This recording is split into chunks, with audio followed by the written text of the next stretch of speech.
ভাবলাম কিশোরী বেটাকে একবার নাগালে পেলে আচ্ছা করে বুঝিয়ে দেব। সে যে কবে একবার তারানাথের বাড়ি নিয়ে গিয়েছিল, সেখানেতেই ছাতাখানা ফেলে চলে এসেছিলাম। তারপরে আর বেটার কোনো দেখা নেই। এদিকে কাগজওয়ালাটারও সকাল থেকে কোনো পাত্তা নেই। সারাদিনে একটা নিউজ অবধি পড়তে পারিনি। কারেন্টটাও চলে গেছে সেই কোন সকালে। উফ, দমটা একেবারে আটকে আসছিল। ঘরের বাইরে বেরিয়ে বারান্দার দিকে সামান্য যেতেই দেখলাম নিচে কিশোরী এসে দাঁড়িয়েছে। ওর মুখটা দেখা মাত্রই গা জ্বলে উঠল। প্রায় 1 মাস নিজের কাছে হাপিস হয়ে গেছিলেন তিনি, কোনো পাত্তা নেই। বেমক্কা কলকাতা শহরের বুকে বুকে ঘুরে নির্জীব শরীরটা আর নিরেট মস্তিষ্কটাকে জবাই করেই চলেছিল সে। আমার দিকে তাকিয়ে একগাল হেসে বলল, তা মানে মানে আজকে কি ওপরে বসে থাকারই প্ল্যানিং নাকি? কলকাতার যে অবস্থা তা তো বুঝতেই পারছো, চারিদিকে হাঁটু জল। এমত অবস্থায় কি করি বলো তো দেখি। তাই ভাবলাম এদিকে ওদিকে না ঘুরে যদি তোমার আস্তানাতেই এসে ভিড় করা যায়, তাই চলে এলাম আর কি। আমি ওর মুখের দিকে তাকিয়ে আর সেভাবে কিছু বলতে পারলাম না। ভাবলাম এত দূর থেকে কষ্ট করে এসেছে, গালমন্দের সম্পর্ক হলেও এভাবে একজন আগন্তুককে কি বৃষ্টির দিনে বাইরে দাঁড় করিয়ে রাখা উচিত? শেষে মুখখানা বেজার করেই বললাম, আয় ওপরে উঠে আয়। নিচে দাঁড়িয়ে দাঁড়িয়ে ওভাবে আর ভিজতে হবে না, সেই থেকে তো হাঁক দিয়ে চলেছিস। তবে তোর ওপরে বেজায় চটে আছি আমি। আজকেই ভাবছিলাম তোর কথা। শয়তানের নাম না করতেই দেখ, শয়তান এসে একেবারে হাজির হয়েছে। কিশোরীকে আনতে নিচে চলে গেলাম। সিঁড়ি ধরে নামতে থাকলাম। পুরনো কলকাতার একটি ছোট্ট আস্তানাকে ঘিরেই জীবনের সর্বসুখ উপভোগের স্বপ্ন দেখছিলাম। সেই থেকে এখানেই থাকি। নিবাসের সাথে কি আর পরবাসের কোনো সম্পর্ক থাকতে আছে নাকি? সে তো জন্ম জন্মান্তরের সম্পর্ক। কোন জন্মে কোন পাপ করেছি সে কি আর মনে থাকে? থাকে অবশ্যই তারানাথের। এসব 7-5 ভাবতে ভাবতেই নিচে নেমে এসে দেখলাম কিশোরী একেবারে কাক চান করে দাঁড়িয়ে রয়েছে। জানতে পারলাম তার ছাতাখানা নাকি ছিঁড়ে গিয়েছে। বৃষ্টির প্রকোপ নাকি ফাঁকা পকেটের দোষ, কোনটা যে এ বিষয়ে বিশেষ ভূমিকা পালন করেছে জানা নেই। আমি কিশোরকে উদ্দেশ্য করেই বললাম, আয় ভিতরে ঢুকে আয়, ওভাবে আর বাইরে দাঁড়িয়ে থাকতে হবে না, ওপরে আয়। কিশোরীকে নিয়ে সিঁড়ি পেরিয়ে ওপরে উঠে এলাম। এরপরে ওই ছেঁড়া ছাতাখানা আমার টেবিলের কোণা ঘেঁষিয়ে রেখে জল ঝরাতে দিলাম। জানতাম এমনিতেও সেটি অকেজো হয়ে গিয়েছে, অনেকটা কিশোরীর ফাঁকা মস্তিষ্কের মতোই সেটিও এখন অচল। এ অবস্থায় সে আমার দিকে বেশ কিছু টাকা এগিয়ে দিয়ে বলল, তোর অফিসের দিকটায় ভালো ছাতার দোকান আছে বলেছিলিস না? ওখান থেকেই না হয় একজোড়া। আমার চোখের দিকে তাকাতেই এগিয়ে যাওয়া হাতটা আবার পকেটের মধ্যে ভরে নিল কিশোরী। তারপর কাঁচু মাচু মুখ করে আমার দিকে তাকিয়ে বলল, তোর ওই মেজাজের তোয়াক্কা করে করেই তো আমি গেলাম। বন্ধু বলতে তো একজনই, না হলে। বুঝলাম নিজের ভেতরের রাগটিকে অনাবশ্যক কারণে প্রকাশ করতে চাইছে না সে। তাই আমিও আর কাঁদুনি গাইলাম না, সরাসরি বলে উঠলাম, আচ্ছা বেশ, ছাতা চাই, এসে যাবে ক্ষণ। তার জন্য পয়সা এগিয়ে দেওয়ার কোনো প্রয়োজন ছিল না। এতদিন তো যেটার প্রয়োজন হয়েছে মুখ ফুটে বলেছিস, কিন্তু কোনোদিনও কি অর্থের প্রসঙ্গ এসেছে? তবে আজ কেন? এমন সময়ে মেঘটা আবারও গর্জন করে উঠল। কিশোরী আমার দিকে তাকিয়ে বলল, এমন বর্ষণ মুখর দিনে সবসময় তো কিছু ভালো গল্প শুনতে ইচ্ছা করে, কি বল? আর এমন গল্পের ভান্ডার তো ওই একজনের কাছেই রয়েছে। তার কাছে না গেলে ঠিক সেই সব রোমাঞ্চকর গল্প শুনতে পাবো না। কিন্তু আবহাওয়ার যা অবস্থা, তাতে করে তো মনে হচ্ছে যে ওখানে যাওয়া অসম্ভব। কিন্তু কথাটা বলে চুপ করে গেল কিশোরী। এরপরে আমি আগ বাড়িয়ে জিজ্ঞাসা করলাম, কিরে চুপ করে গেলি যে? কিশোরী হঠাৎ করে বলে উঠল, না মানে আসলে তারানাথ আগের বার আমাদেরকে একটা বিশেষ জায়গার কথা জানাবে বলেছিল, কোন এক পুরনো গ্রামের কথা। তোর মনে আছে নিশ্চয়? বলেছিল এটা নাকি তার জীবনের সব থেকে উল্লেখযোগ্য স্মৃতিগুলোর মধ্যে একটি। আমিও নাছোড়বান্দা, যে করেই হোক সেই গল্পটি শোনানোর জন্য তাকে বাধ্য করেছিলাম। তবে কিছুতেই সেদিন তিনি গল্পটা বলতে পারলেন না। শরীরটা হঠাৎই খারাপ লাগতে শুরু করেছিল। আমি আর তুই ওই অবস্থাতে কিছুতেই তো গল্প শোনানোর জন্য আর জোর করতে পারি না। তাই শেষমেশ বাড়ি ফিরতেই বাধ্য হয়েছিলাম। সেই থেকে তো আর যাওয়া হয়নি। কিন্তু বিশ্বাস কর, তারপর থেকে মনের মধ্যে ওই একটা নামই বারবার ভিড় করছে, আর সেটা হলো কুলো ডাকিনী। নামটার মধ্যে কিরকম একটা গা ছমছমে ব্যাপার রয়েছে না, কি বলিস? আমিও অগত্যা বলে উঠলাম, হ্যাঁ রে, তারানাথের সবকটি গল্পই তো অবাক করে দেওয়ার মতোই। কিন্তু লোকটি যে কেন নিজেকে এতটা দুরাচারী ভাবেন জানি না। এত ক্ষমতা থাকা সত্ত্বেও জীবনে এত বড় ঝড়ঝাপটা অতিক্রম করবার পরেও তিনি নাকি কিছুই জেনে উঠতে পারেননি। সবই নাকি এই মায়াগোলকের অঙ্গ। মানে আমাদের এই বিশ্বের সব কিছুই নাকি মায়া ও মোহের দ্বারা আচ্ছন্ন।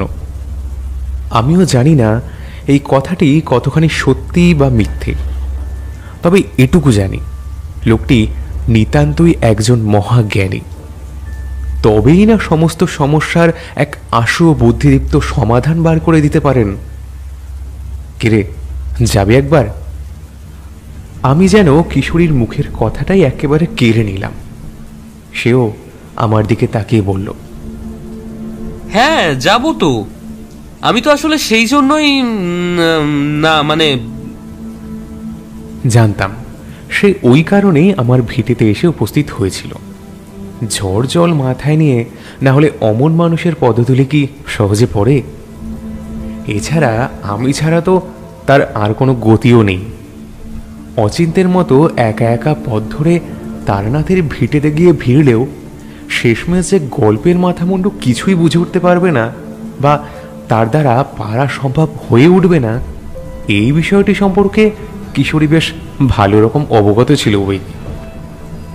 আমি মনে মনে এই বিষয়গুলো ভেবে অজান্তেই হেসে উঠলাম।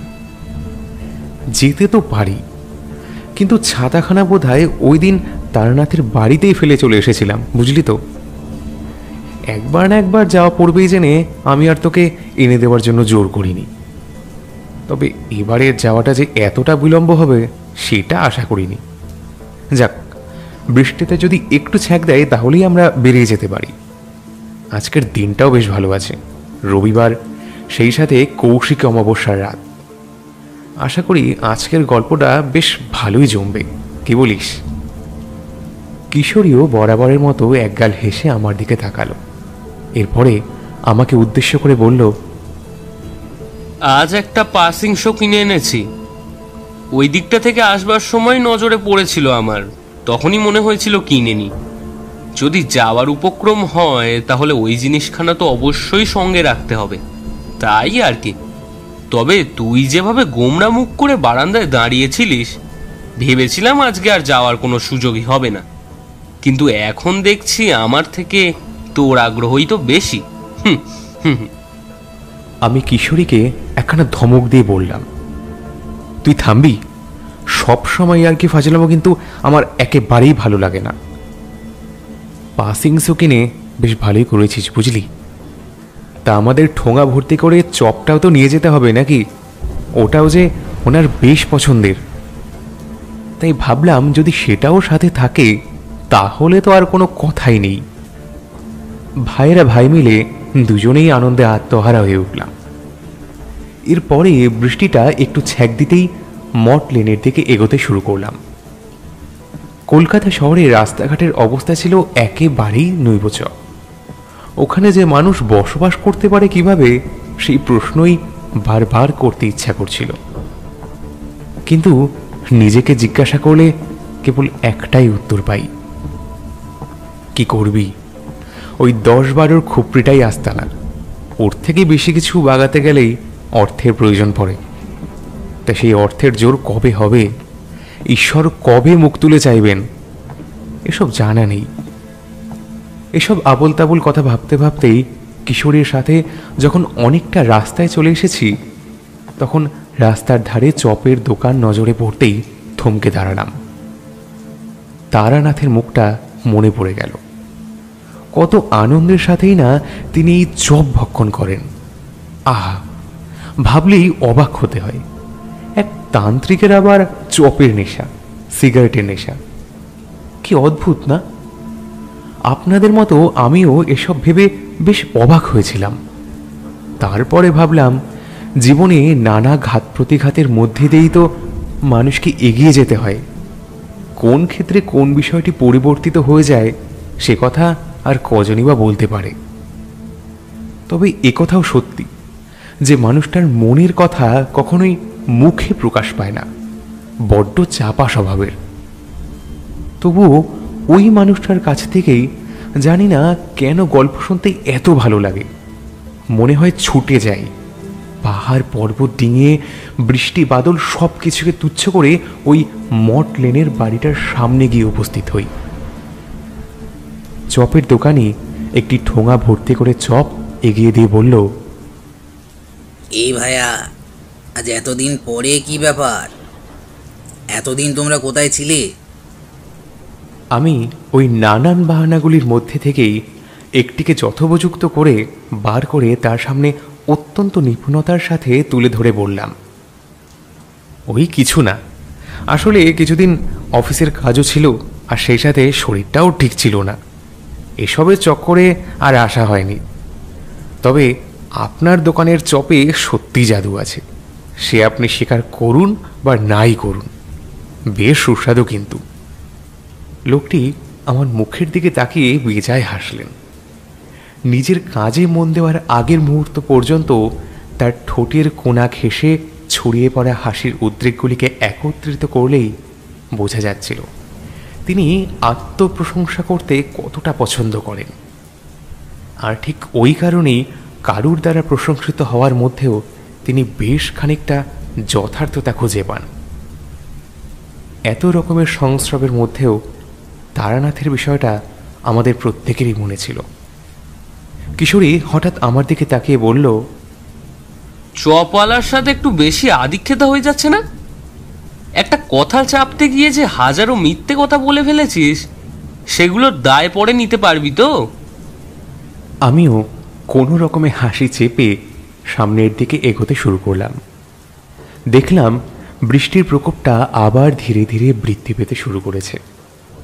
মঠ লেনে প্রবেশ করতেই গায়ের মধ্যে কাঁটা দিয়ে উঠল। বেশ পরিষ্কারভাবে অনুভব করলাম কিছু একটা হতে চলেছে, একটা শিরশিরানি অনুভূতি। আর কিছু না হোক, আরও একটা নতুন কিছু জানতে পারার প্রত্যাশাটি বেশ তীব্রতার সাথে কাজ করতে শুরু করেছিল। আবেগে মনটাকে কেন্দ্রীভূত করে তারানাথের বাড়ির দোরগোড়ায় গিয়ে দাঁড়াতেই দেখলাম জ্যোতিষীর ওই বোর্ডটি ভেঙে পড়েছে। দেখেই মাথাটা গেল ঘুরে। কিশোরীকে উদ্দেশ্য করে বললাম, আচ্ছা, লোকটির হাতে কি একেবারেই টাকা পয়সা থাকে না? জ্যোতিষবিদ্যার বোর্ড টাঙিয়েছে, অথচ দেখ সেটা সিলিং থেকে ঝুলে পড়েছে। সেটাকে যে ঠিকঠাক করবে, ভাঙা জায়গাটা ঝালাই করে সারাবে, এসবের দিকে কোনো ভ্রুক্ষেপ নেই। কিশোরী আমার কথা শুনে বলল, লোকটার আর্থিক অবস্থার উন্নতি ঘটে না কেন জানি না, কি করে যে নিজের মেয়েটাকে নিয়ে কলকাতা শহরের বুকে এভাবে বেঁচে থাকেন তাও জানি না। আজকাল তো জিনিসের একেবারে আকাশচুম্বী দাম, সেখানে জ্যোতিষী বিদ্যার দ্বারা আর কটা টাকাই বা উপায় হয়? তারপরে আবার সেই মতো ক্লায়েন্টও আসে না, কি জানি মন আর চলবে কিভাবে। আমি বললাম, শোন, যে খায় চিনি যোগান চিন্তামণি, ওনারটা উনি ঠিকই বুঝে নেবেন, এত ভাবিস না। দরজার কড়াটা নাড়, বুঝলি? না হলে এখানে দাঁড়িয়ে দাঁড়িয়েই আবার ভিজতে হবে আমাদের। কিশোরী দরজার গায়ে দুবার টোকা দিতেই সাথে সাথে চারি বেরিয়ে এলো। দরজা খোলার পরেই আমার দিকে একগাল হেসে বলল, আরে কাকা বাবু, তোমরা এতদিন কোথায় ছিলে? তোমাদের জন্য কত খাবারের আয়োজন করেছিলাম। এই তো গত সপ্তাহেই করেছিলাম। কি জানি, ভেবেছিলাম তোমরা আসবে। রবিবার করে তো তোমরা প্রায়ই আসো, তাই ভেবেছিলাম হয়তো। কিন্তু বেশ কয়েকদিন ধরেই তোমরা আর এমুখো হওনি। বাবার শরীরটাও খুব একটা ভালো নেই। এসো এসো, ভেতরে এসো। আমিও যেমন বাইরে দাঁড় করিয়ে রেখেই কথা বলে চলেছি। এ বাবা, তোমরা তো বেশ ভিজে গেছো দেখছি। তোমাদের জন্য কি কাপড় জামা নিয়ে আসবো? বাবার জামা যদি পরতে পারো। ওই ধরো, যতক্ষণ না পর্যন্ত ভিজে কাপড়গুলো শুকোচ্ছে ততক্ষণ পর্যন্ত আর কি। তারপরে না হয় তোমরা আবার সব জামা ছেড়ে নিলে। চারির আতিথেয়তা আমাদেরকে চিরকালই মুগ্ধ করেছিল। ওইটুকু একটি মেয়ের মধ্যেও যে এতটা সদ্ভাব থাকতে পারে তা তাকে না দেখলে কোনোভাবেই বিশ্বাস করা যেত না। তারানাথ যে একজন জ্যোতিষী হওয়ার পাশাপাশি একজন দক্ষ পিতার ভূমিকাও পালন করতে পেরেছিলেন বললে ভুল হবে না। আমি চারির দিকে তাকিয়ে বললাম, না না, তোমায় একেবারেই ব্যস্ত হতে হবে না, আমরা ঠিকই আছি।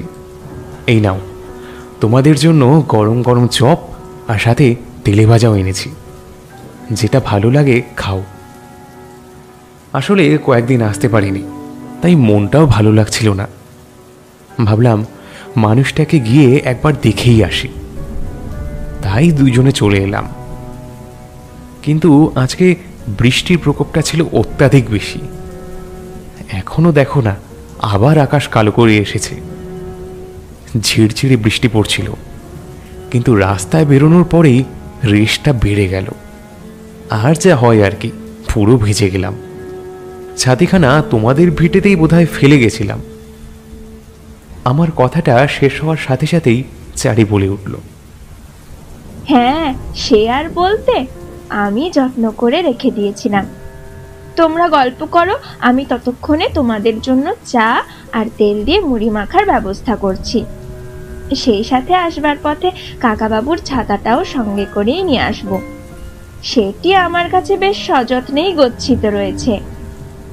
বাবা এই এসেই পড়বে, ভেতরের ঘরে শুয়েছিল এতক্ষণ।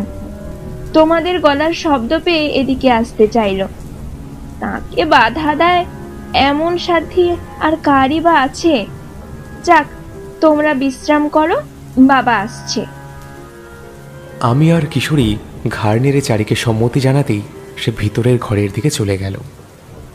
আমরা দুজন সোফার ওপরে বসে কিছুক্ষণ পা দোলাতে দোলাতে সামনের দিকে তাকাতেই দরজার আড়ালে একটি ছায়া নজরে পড়ল। ছায়ার গড়ন দেখে বেশ বুঝতে পারছিলাম লোকটি কে। আমি আর কথা না বাড়িয়ে আয়েশ করে একটা আলগা আড়মোড়া ভেঙে কিশোরকে উদ্দেশ্য করে বললাম, বাহ, আজকে যদি ওই গল্পটা শুনতে পারি তাহলে বেশ ভালোই হবে বল। ঠিক সেই সময়ে দরজার আড়ালে লুকিয়ে থাকা সেই মূর্তির কণ্ঠস্বর ভেসে উঠল, কি ব্যাপার ভায়া, আজকে একেবারে দুজনেই ঝড় বৃষ্টি মাথায় নিয়ে এসে পড়েছ যে দেখছি। তা আসবার সময় কোনো সমস্যা হয়নি তো? তারানাথের ওই চিরাচরিত ঢিলে ঢালা একটি কালো রঙের আলখাল্লার আড়ালে লুকিয়ে থাকা মানুষটি যেভাবে নিজেকে রহস্যের আড়ালে রেখেই সকলকে উদ্দেশ্য করে কথা বলতে পছন্দ করেন, সেদিনও ওনার চরিত্রের মধ্যে দিয়ে সেই একই বৈশিষ্ট্য ফুটে উঠছিল। আকাশে মেঘের গর্জন হতেই তিনি পুনরায় আমাদের উদ্দেশ্য করে বললেন, আহা, আমাকে দেখে আবার উঠে দাঁড়ানোর দরকার কি? তোমরা কি আর আমার খদ্দের নাকি গো? তোমরা হলে গিয়ে কুটুমের মতো, নিত্য আসা যাওয়া তোমাদের। এছাড়া তোমাদের সাথে আমার একটা ঘনিষ্ঠ সম্পর্কও রয়েছে। এতকাল আমার ভিতর জমে থাকা রসদগুলিকে খুব কম মানুষের সামনেই তুলে ধরবার সুযোগ পেয়েছি। সেখানে তোমাদের দুটিকে পেয়ে কত কথাই না জানতে পেরেছি। সেই সাথে সব স্মৃতিগুলি আবার নতুন করে জীবন্ত হয়ে উঠেছে। যাক, এতদিন বাদে তোমাদেরকে দেখে বেশ ভালো লাগছে। তা আজকেও কি সেই মন খারাপের কাহিনীগুলোকেই নাড়া দিতে দুজনে এসে হাজির হয়েছ বুঝি? আমি আর কিশোরী একে অপরের মুখের দিকে তাকিয়ে কোনো রকমে নিজেদের অন্তরের কৌতূহলকে হ্রাস করবার চেষ্টা করলাম। এরপরে কিশোরী তারানাথকে উদ্দেশ্য করে বলল, না আসলে হ্যাঁ মানে বুঝতেই তো পারেন, আপনার বলা কোনো কথাই মাথা থেকে বেরোতে চায় না। সবসময় মনে হয় আপনার সাথে যদি যোগাযোগটা এমন অটুট রেখেই চলতে পারি তাহলে কত ভালো হয়, কত কিছুই জানতে পারি, বুঝতেও পারি। কথার মাঝখানেই চারি এসে কিছু মুড়ি আর তেলে ভাজা টেবিলের ওপর সাজিয়ে দিয়ে বলল, এই নাও তোমরা খাও দেখি। আর এই নাও বাবা, ওনারা আজকে তোমার পছন্দের খাবার এনেছে, তোমার প্রিয় চপ আর তেলে ভাজা। আজকে এতদিন বাদে ওনাদেরকে দেখতে পেয়ে নিশ্চিত তোমার মনটা ভালো হয়ে গিয়েছে। এতদিন ধরে তো অসুস্থ শরীরটা নিয়ে বিছানাতেই পড়েছিলে, আজকে ওনাদের সাথে আলাপ আলোচনা করলে দেখবে অনেকটা হালকা বোধ হবে। তারানাথ চারির দিকে তাকিয়ে মৃদু হেসে বললেন, হ্যাঁ, সে যা বলেছিস মা। আসলে এই বুড়ো হাড়ে আর জোর পাই না, জোর তো থাকে সবই স্মৃতির। ওই জোরেই তো আমরা সকলে বেঁচে থাকি রে মা। এই স্মৃতি বিস্মৃতির ভিড়ের মধ্যেই নিজেকে তরতাজা রাখতে হয়, তবেই তো আগামীতে কি ঘটছে সে বিষয়ে জানতে পারি। কথাটি শেষ করেই তারানাথ বেশ কিছুটা রহস্যজনকভাবে হেসে উঠলেন। এরপরে চারি তাকে উদ্দেশ্য করে বলল, ধুর, তুমি আর তোমার ওই জ্যোতিষশাস্ত্রের নটখটি সব কথা, ওসব বিন্দু মাত্র আমার মাথায় ঢুকবে না কো। আমার দ্বারা এর পাঠোদ্ধার আজও সম্ভব হয়নি। তুমি বরং ওনাদেরকেই বোঝাও, আমি ঘরের কাজগুলো বরঞ্চ সেরে ফেলি। কথাগুলি বলে চারি ঘরের দিকে এগিয়ে গেল। এরপরে তারানাথ আমাদেরকে উদ্দেশ্য করে বললেন, বেশ তো ভালোই গল্প জমাতে শিখেছ। অসুস্থ শরীরেও তোমাদেরকে না দেখতে পেরে ভালো লাগে না। মনে হয় পেটের ভিতরে কথাগুলো একেবারে গিজ গিজ করছে। কতক্ষণে সেগুলো তোমাদের সামনে উগরে দিতে পারবো। কিন্তু ওই যে যতবারই অতীত ঘাঁটতে যাই ততবারই কিছু সেভাবে মনে পড়ে না। আর মনে পড়লেও সেই একরাশ কালো স্মৃতির ভিড় এসে ঘিরে ধরে।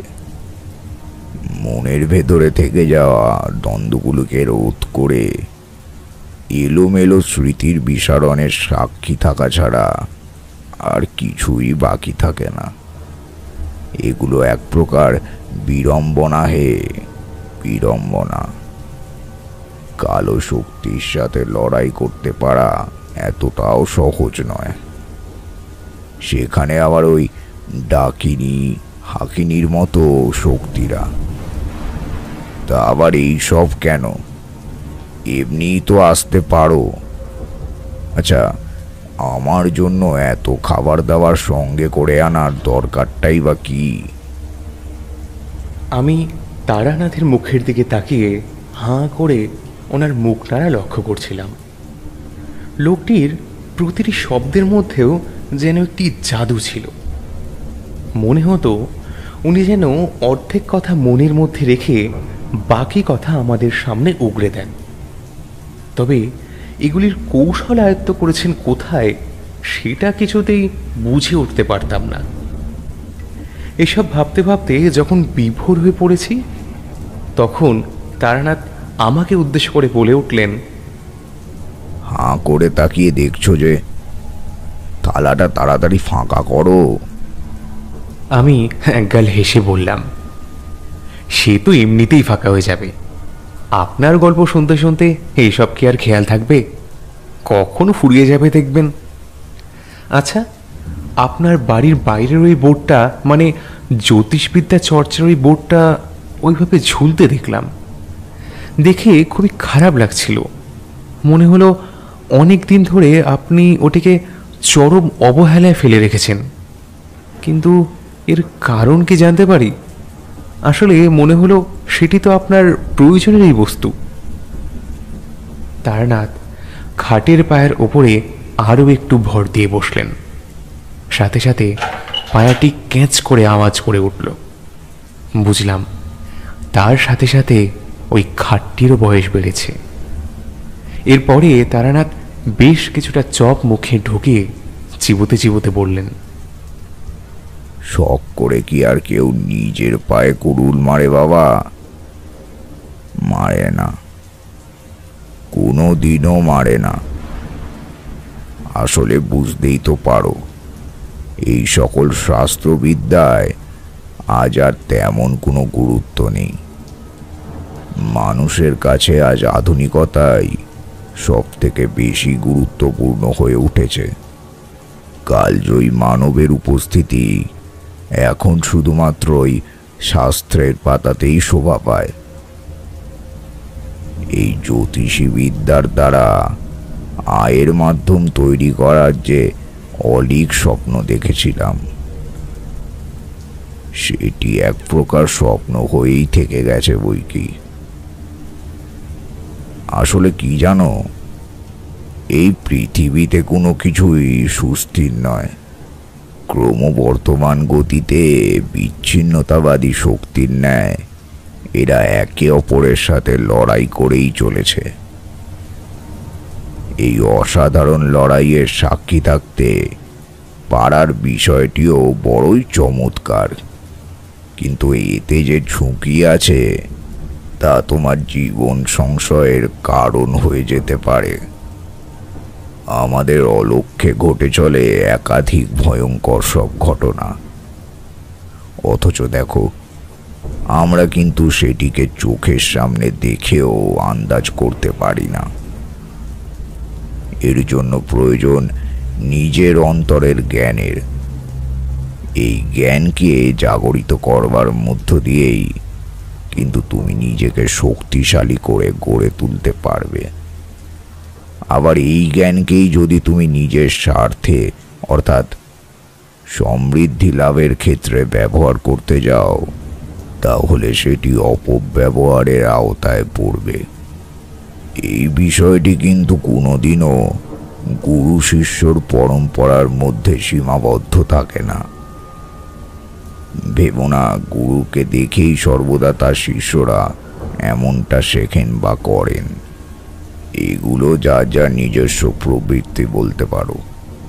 নিজেকে শক্তিশালী করে গড়ে তোলবার লিপ্সা, এর দ্বারাই কিন্তু মানুষের মধ্যে একটি ভাবাবেগের সৃষ্টি হয়, আর তার দ্বারাই কিন্তু মানুষ নিজের অন্তর্নিহিত জ্ঞানকে হারিয়ে ফেলে, তাকে বিপথে চালিত করতে তৎপর হয়ে ওঠে। এটাই মানুষের প্রবৃত্তি। শক্তিশালী হয়ে উঠবার তাগিদ অনেক সময়ই মানুষকে অন্ধকারের দিকে ঠেলে নিয়ে যায়। তবে আমি এই কাজের সাথে কোনোদিনও লিপ্ত হইনি। আমি এমন কোনো কাজ করিনি যার দ্বারা আমার গুরুকে অসম্মানিত হতে হয়। এই অসম্মান বোধ নিয়ে যে আমাকেও জীবিত থাকতে হতো, তাই নিজেকে পিছিয়ে রেখেছিলাম বৈকি। তারানাথ কথাগুলি বলার পরেই পুনরায় থামলেন। এরপরে ওই চাপে আবারও একটা দৃঢ় কামড় বসিয়ে কচর মচর করে মুড়ির সাথে চপখানা চিবোতে লাগলেন। আমি বিষয়টা লক্ষ্য করার সাথে সাথে তার বলা কথাগুলিকেও বেশ মনোযোগ সহকারে শুনছিলাম। এরপরে আমি আর সময় নষ্ট না করেই একখানা প্রশ্ন করে বসলাম। আচ্ছা, আপনার জীবনেও কি এরকম কোনো ঘটনা ঘটেছিল? আপনিও কি এই শুভ ও অশুভ শক্তির মধ্যে পার্থক্য খুঁজতে গিয়ে বিপদে পড়েছিলেন? কখনো কি মনে হয়েছিল এই শুভ ও অশুভের এক অদ্ভুত মেলবন্ধন আছে? এর দ্বারা বিপদের আশঙ্কা অনেক বেশি বেড়ে যেতে পারে। তাহলে তেমন একটি কাহিনীর রসদের ভাগীদার হতে চাই। আজকে বলতে পারেন সেই জন্যই আপনার কাছে আসা। বেশ কয়েকদিন ধরেই এই ভালো খারাপের পার্থক্যীকরণের বিষয়টি নিয়ে মনের মধ্যে নানান প্রশ্ন উদ্ভাসিত হয়েই চলেছে। জানি এই কর্মব্যস্ত জীবনের দিনলিপির মধ্যে শাস্ত্রের কথা শোনার ও বোঝার মতো অবস্থা আমাদের কারুরই থাকে না। তবে সেই সঙ্গে কিন্তু এটাও ঠিক যে আপনার মতো মানুষের সান্নিধ্য পেলে এই কর্মব্যস্ত জীবনের মধ্যেও মনের মধ্যে ওঠা প্রশ্নগুলির উত্তর জানতে ইচ্ছে করে। তাই দয়া করে আমাদের বলুন, আমরা তাহলে আমাদের জ্ঞান পিপাসাকে শান্ত করতে পারি। কিশোরীও তারানাথকে উদ্দেশ্য করে বলল, বেশ, তাহলে শুরু করুন আজকের নতুন অধ্যায়। আমরাও মশগুল হয়ে শুনি। এর মধ্যেই তো আসল রসদ লুকিয়ে আছে। এখান থেকেই তো প্রকৃত খিদে মেটানোর কৌশল আয়ত্ত করতে হবে। তারানাথ চপের শেষ অংশটুকু মুখের মধ্যে পুড়ে দিয়ে চিবোতে চিবোতে বললেন, এই হচ্ছে তোমাদের তাড়াহুড়ো। আমি ঠিক করে ভাবার অবকাশটুকুও পাই না, আর তোমরা আমাকে অতীতে ফিরে নিয়ে যেতে বাধ্য করো। আরে বাবা, এই জিনিস যে বড়ই জটিল। মনের মধ্যে লুকিয়ে থাকা ভয়ের কাঙ্ক্ষিত রূপগুলিকে নতুন করে আগুনে সেঁকে নেওয়ার মধ্যে কি কোনো আনন্দ আছে? বরং আরো বেশি বেশি করে দুঃখের সমুদ্রে নিমজ্জিত হয়ে পড়তে হয়। তবুও তোমরা যখন নিজেরাই সেই সমুদ্রের বিশালাকায় ঢেউয়ের মোকাবিলা করতে প্রস্তুত, তখন আর বিলম্ব করে লাভ কি? আসলে যতবারই এই সকল কাহিনীর ভিতরে প্রবেশ করি, ততবারই মন খারাপ হয়ে যায়। কিন্তু কি আর করা যাবে? বলতে যখন হবেই, তখন আরো একবার নয় স্মৃতি রোমন্থন করেই ফেলি। তাহলে মন দিয়ে শুনতে থাকো এই মন খারাপের গল্প। তারানাথ বলতে শুরু করলেন। আমরাও মনোযোগ সহকারে শুনতে থাকলাম। তারানাথ শুরু করলেন একটি গ্রামের বর্ণনা দিয়ে। কিভাবে যে ওই পরিবেশের মধ্যে প্রতিবারই হারিয়ে যায়, সেই কৌশল হয়তো একমাত্র তাঁরই জানা আছে। এই কাহিনী বেশ কয়েক বছর আগের। তখন আমার নীতি শিক্ষার জ্ঞান তেমনভাবে জন্মায়নি। ভাবতাম যদি কুড়িয়ে বাড়িয়ে এদিক ওদিক কিছু ভূত প্রেত তাড়িয়ে কিছু টাকা পয়সা উপায় করে নেওয়া যায়, কিংবা জ্যোতিষবিদ্যার দ্বারা যদি দুটি মানুষের উপকার করে দেওয়া যায়, এমনভাবেই বিষয়টা চলছিল। আচমকা একটি ঘটনা পুরো বিষয়টি রদবদল করে দিল। মনে হলো প্রয়োজনের থেকেও অধিক প্রাপ্তি ঘটেছে। আমি তারানাথকে থামিয়ে প্রশ্ন করলাম, প্রয়োজনের চেয়েও বেশি প্রাপ্তি বলতে? আসলে তারানাথ তার গল্প বলার সময়ে এমন কিছু জটিল শব্দের প্রয়োগ রাখতেন যা তাকে বিশিষ্ট করে তুলত। একজন সাহিত্যিকের তুলনায় তার প্রতিভাশক্তি কোনো অংশেই কম ছিল না। তারানাথ আমার প্রশ্নের উত্তর টেনে বললেন, বলতে পারো এ ছিল এক অমোঘ প্রাপ্তি। এই ঘটনাটির মধ্যে দিয়েই আমার নৈতিক শিক্ষা তথা তান্ত্রিক ক্রিয়াচর্চার কাজ সমাপ্ত হয়েছিল। গ্রামের ইতিহাস কখনো বা প্রখর হয়, আবার কখনো বা নিদারুণ। এই ঘটনাটি ছিল বাঁশবেড়িয়ার। বাঁশবেড়িয়া গ্রাম সম্পর্কে অনেক কথাই কানে এসেছিল, কিন্তু সেভাবে কর্ণপাত করিনি। শুনেছিলাম ওখানে নাকি এমন কোনো অভিশাপ রয়েছে যার কবলে পড়ে গোটা গ্রাম একেবারে ছাড়খাড় হয়ে গিয়েছিল। আর সে ঘটনা যে প্রথমেই স্থগিতাদেশ পেয়েছিল এমনটা ভুলেও ভেব না। সে প্রক্রিয়া ছিল ক্রমবর্ধমান, চলতেই থেকেছে। সেই গ্রামের তরফ থেকে একদা এক ব্রাহ্মণ আমার আশ্রয়ে এসে উপস্থিত হলেন। তখন আমি এক গাঁ থেকে অন্য গায়ে বিচরণরত। এক স্থান থেকে অন্য স্থানের দিকে যাত্রা করার মধ্যে দিয়ে নিজের নৈবৃত্ত পোষণের হিসাব খুঁজছি।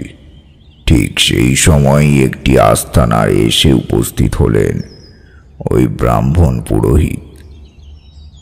এসেই আমার সামনে বসে পড়লেন। আমি তখন ব্রক্ষের চিন্তায় লীন হয়ে রয়েছি, তবে নিজের অন্তরের শক্তির দ্বারা সেই ব্রাহ্মণের উপস্থিতির কথা ঠিকই টের পেয়েছিলাম। উনি আমার সামনে এসে দুবার আমাকে ডাকলেন।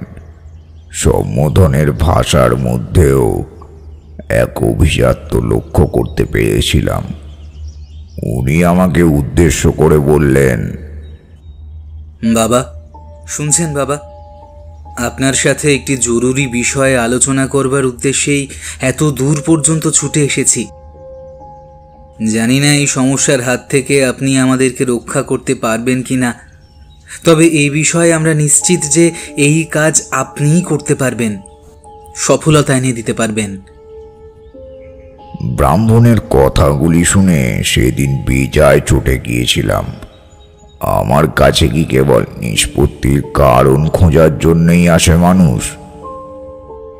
কই, আমার অর্জিত জ্ঞানের তহবিল থেকে দু একটা মুক্ত চাইতে আসে না তো কেউ। এমনটা কেন? আর এদের এসবের খবরই বা কে দেয়?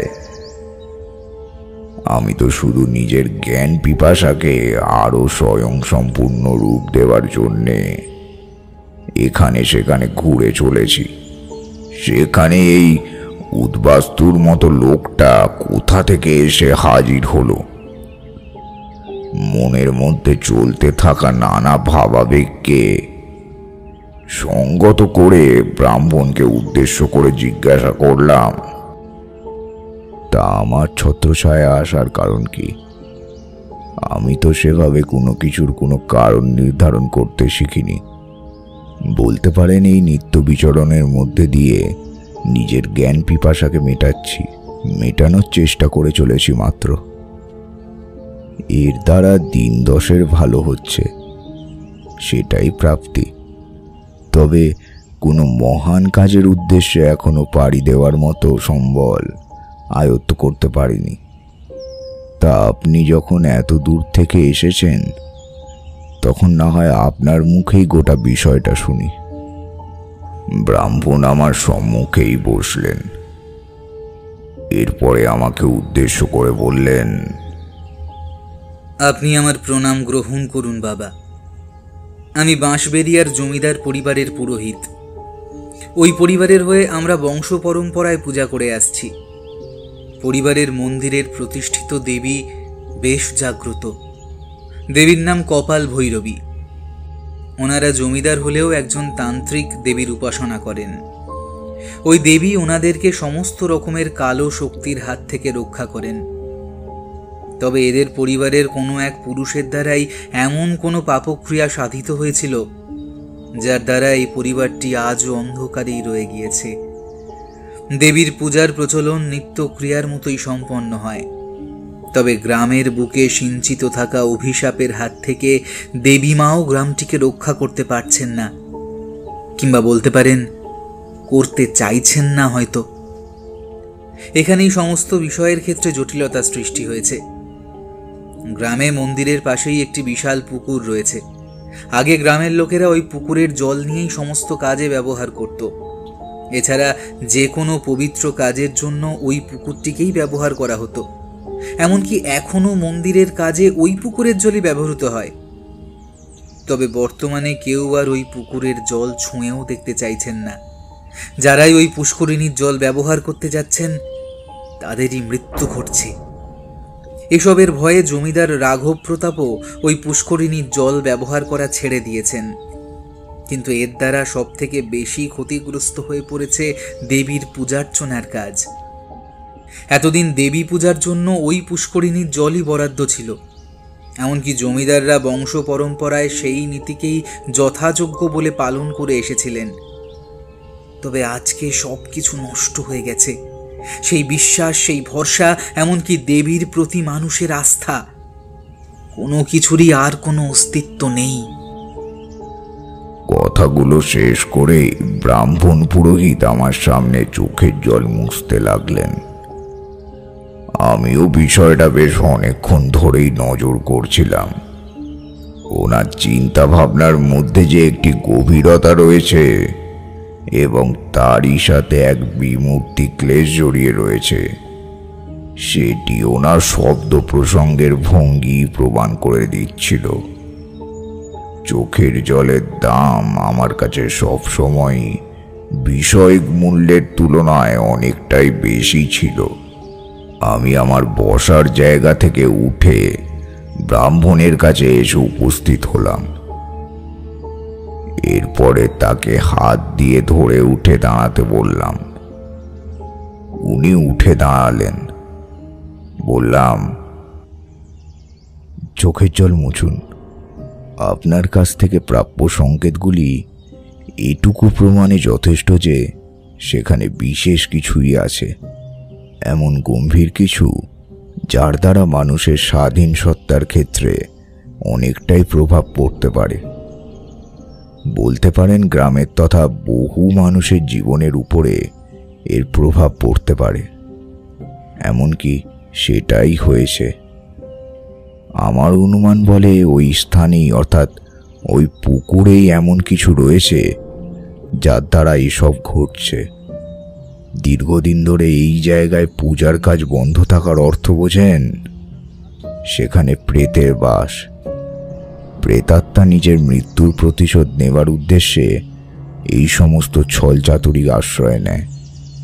একটা কথা ভালো করে ভেবে দেখুন তো, যবে থেকে গ্রামের মায়ের পুজো বন্ধ হয়েছে তবে থেকেই কিন্তু গ্রামের উপরে ওই কালো শক্তির অগ্রাসী রেশটি বৃদ্ধি পেয়েছে। ব্রাহ্মণ মহাত্মা আমার সামনে দাঁড়িয়ে করজোড়ে নিবেদনের ভঙ্গিতে বললেন, শুনেছি পাষাণ কখনো কথা বলতে পারে না। মানুষের মধ্যে লুকিয়ে থাকা রেশ কখনো কাউকে উন্মুক্তি প্রদান করতে পারে না। আপনি ত্রিকালজ্ঞ, হয়তো ভূত ভবিষ্যতের কথাও বেশ ভালোভাবেই জানেন, তাই আগে থেকেই আন্দাজ করতে পেরেছেন। আমি চাই ওই গ্রামে আপনার পদধূলি পড়ুক, শীঘ্রাতিশীঘ্র পড়ুক। এর দ্বারাই ওই গ্রাম এমন মায়াবী রাক্ষসীর কবল থেকে উদ্ধার লাভ করতে পারবে। দেরি করবেন না আপনি, যত তাড়াতাড়ি সম্ভব একবার সেখানে আসুন। না হলে যে আরো কত নিরীহ মানুষের প্রাণ যাবে আমার জানা নেই। আমি ব্রাহ্মণের কথাগুলি মনোযোগ সহকারেই শুনলাম। এরপরে তাকে উদ্দেশ্য করে বললাম, আপনি নিশ্চিন্তে থাকুন। দেবী কপাল ভৈরবীর কৃপা দৃষ্টি যাতে পুনরায় ওই গ্রামের উপরে পড়ে সে বিষয়ে আমি যথাযথ খেয়াল রাখব। আর সেই সাথে ওই গ্রামের মাটিতে শয়তানি শক্তির প্রভাব মুক্ত করতে আমি সচেষ্ট থাকব। আজকে আপনি নিশ্চিন্তে প্রস্থান করুন। আমি হাতের কয়েকটা কাজ সামলে পরশু দিনে এখান থেকে পদব্রজে রওনা হয়ে যাব। গ্রামটি তো প্রায় এই স্থানটিরই সংলগ্ন, কাজেই ওই স্থানে যেতে খুব বেশি সময় লাগবে না। ব্রাহ্মণ আমার কথা শুনে অত্যাধিক প্রসন্ন হলেন এরপরে আমাকে উদ্দেশ্য করে বললেন, বেশ বেশ, আমি তাহলে আলো থাকতে থাকতে বেরিয়ে পড়ি, না হলে রাতের অন্ধকারে ওই স্থান পেরোতে গায়ে কাঁটা দিয়ে ওঠে। আমি এগোলাম। ব্রাহ্মণ আমার কুটির থেকে বেরিয়ে গেলেন। সেদিন রাতটা হাতের কাজগুলো তাড়াতাড়ি করে শেষ করে ফেললাম। পরের দিন ওই মানুষটির বলা কথাগুলিকে আরো গভীরভাবে স্মরণ করতে লাগলাম। এই স্থানটিতে যে কোনো একটি খারাপ শক্তির প্রভাব রয়েছে সে বিষয়ে আমি নিশ্চিত হয়ে গিয়েছিলাম। কথাগুলি শেষ করে ক্ষণিক থামলেন তারানাথ। আমি তাকে উদ্দেশ্য করে জিজ্ঞাসা করলাম, আচ্ছা, ওই গ্রামে এত সংকট জেনেও আপনি গিয়েছিলেন? আপনি যে বললেন সে সময় আপনার তেমন জ্ঞানও আরম্ভ হয়নি, জীবন সংশয়ের কথা জেনেও আপনি সেখানে পা দেওয়ার উদ্দেশ্যে প্রস্তুত হয়ে গিয়েছিলেন। তারানাথ আমার মুখের দিকে এক দৃষ্টিতে কিছুক্ষণ তাকিয়ে থাকার পরে বললেন, হ্যাঁ, পেরেছিলাম। কারণ ওই যে তোমাদের আগেই বলেছিলাম, অর্জিত শিক্ষাকে সর্বদা ভালো সৎ কাজে ব্যবহার করবে। এটির মধ্যে দিয়েই তোমার জ্ঞান পিপাসা মিটবে ও সেই সাথে সমস্ত রকমের সংশয় দূর হয়ে গিয়ে আবার নতুন আলো প্রবেশের পথ তৈরি হবে। ঈশ্বর ও মানুষের মধ্যে তো এখানেই তারতম্য। আমরা কেবল সামনে থাকা বিষয়টির উপরেই গুরুত্ব আরোপ করি, সেখান থেকে পাওয়া লাভ ক্ষতির বিষয়টি নিয়েই কেবল চিন্তা ভাবনা করি, কিন্তু কখনো আমরা আমাদের সাথে জড়িয়ে থাকা বিষয়গুলির লাভ ক্ষতির দিকটা ভেবে দেখি না একবারও। এই বিষয়টা সর্বদাই মনে রেখো। তুমি কাকে চাও আর সে কি চায়, এই দুটি বিষয়ের প্রতি যিনি যত্নবান হতে পেরেছেন তিনি জীবনে তার সঠিক লক্ষ্যের দিকে এগিয়ে যেতে পেরেছেন। আমিও তাই ওই অবস্থায় নিজের পরিবর্তে তাদের কথা চিন্তা করেছিলাম, কারণ এক্ষেত্রে তাদের পরিপূর্ণতা দানের মধ্যেই আমার প্রাপ্তি নিহিত ছিল। তারানাথের কথা শেষ হতে না হতেই কিশোরী কৌতূহল রোধ করতে না পেরে ওপাশ থেকে বলে উঠল, আরে বাবা, তাড়াতাড়ি গ্রামের দিকে যাও না, এভাবে অপেক্ষা করাচ্ছ কেন? এমনিতেই শিরাবে হিমেল রক্তের স্রোত বেয়ে যাচ্ছে, আর তার মধ্যে তুমি আবার ভনিতা করে চলেছ। নীতি কথা পরে শোনাতে পারবে, আগে তাড়াতাড়ি গল্পে প্রবেশ করো। তারানাথ কিশোরীর মুখে এই সকল ব্যঞ্জনাত্মক কথা শুনেও কখনো রেগে যেতেন না। এখানেই ছিল তার বিশেষত্ব। তিনি মৃদু হেসে বললেন, হ্যাঁ, যে কথাখানা বলছিলাম তোমাদের, সেদিন রাতের মধ্যে হাতে সমস্ত কাজ শেষ করে শুয়ে পড়লাম। পরের দিনও আশেপাশের সমস্যাগুলি সমাধান করে বাঁশবেড়িয়ার দিকে এগোনোর প্রস্তুতি নিতে থাকলাম। রাত কাবার হয়ে গেল। সেই সাথে মনের মধ্যে তৈরি হওয়া দুশ্চিন্তার মেঘটাও ধীরে ধীরে আরো বেশি করে জমাট বাঁধতে শুরু করে দিল। সময়ের চাকা ঘুরতে দেখলাম পরশুদিন বিকাল ঘনিয়ে এসেছে। নিজের সাথে সমস্ত প্রকারের অন্তর্দ্বন্দ্বের সমাধান ঘটিয়ে ভাবলাম, না, আর বেশি দেরি করে কোনো লাভ নেই, এবারে বেরিয়ে পড়তে হবে। পথে যেতে যেতে দেখলাম আকাশের লাল সূর্যটা পশ্চিমে অস্ত যাচ্ছে। সূর্যের ওই পড়ন্ত রোদের মধ্যেও একটি আলাদা আভিজাত্য থাকে। আমি গ্রামের মেঠো পথ ধরে এগোতে শুরু করলাম। কিছুটা দূরে যাওয়ার পরই দেখলাম গ্রামের প্রান্তের অংশ ঘেঁষে জঙ্গলের সীমানা উঁকি মারছে। বুঝলাম আশঙ্কার মেঘটা এবার আরো ঘনীভূত হতে চলেছে।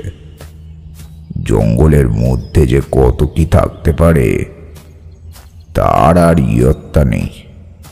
সেই জন্যেই সেদিন ওই ব্রাহ্মণ বিকেল বিকেল বেরিয়ে গিয়েছিলেন বৈকি। হাতে প্রাণ নিয়েই এগোতে শুরু করলাম। ওই পথ ধরে এগোতে এগোতে দেখলাম আকাশটা ক্রমশ কালো মেঘের সারিতে ঢেকে আসছে। বিদ্যুতের ঝলকানি চোখের সামনের অংশটিকে মুদে ফেলে পুনরায় নিজের সক্রিয় অস্তিত্বকে কায়েম করতেই মনে হলো এক ছায়া সঙ্গী আমার পিছু নিয়েছে। আলো আঁধারির ওই খেলাটি বেশ কিছুক্ষণ চলবার পরেই পুনরায় আকাশটা আবার কালো হয়ে গেল। সন্ধ্যের চাদরে গা ঢাকা দেওয়ার স্বাদটুকুও আর পূরণ করতে পারলাম না। তার আগেই রাতের মায়া আমাকে আলিঙ্গন করে ফেলল। ওই রাস্তা ধরে হেঁটে যাওয়া কোনো সাধারণ কাজ ছিল না, কিন্তু জঙ্গলের সীমানার পাশ দিয়ে উঁকি মারছিল ওই সরু রাস্তাখানা। সেই পথ ধরে হেঁটে যেতে হবে বলে বুকের ভিতরটা খড়খড় করে কাঁপতে শুরু করেছিল। ঠিক এমন সময়েই সজোরে বাজের শব্দ পেতেই পুনরায় থমকে দাঁড়ালাম। মনে হলো কানের পাশ ঘেঁষে কেউ যেন আমার নাম উচ্চারণ করে কিছু একটা বলে গেল। এক মায়াবিনীর কণ্ঠস্বর। ওদিকে যাচ্ছিস কেন? তারানাথ, তারানাথ, ওদিকে যাস না। আমি তোকেও ওদের মতন করেই মেরে ফেলবো। খবরদার ওদিকে যাস না। ওই গ্রাম আমার, ওতে আমার অধিকার রয়েছে। কথাগুলি ফিসফিসানির ভঙ্গিতে বারে বারে আমার মাথার মধ্যে আবর্তিত হতে লাগলো। মনে হলো কেউ যেন ভয়ার্থ কণ্ঠে আমাকে আটকানোর চেষ্টা করে যাচ্ছে। তার উপস্থিতির কথা বেশ স্পষ্ট টের পাচ্ছিলাম আমি। তবে ওই ঝোড়ো হাওয়ার রেশটা চোখের সামনের অংশটিকে একেবারেই ধোঁয়াশাবৃত করে দিয়েছিল।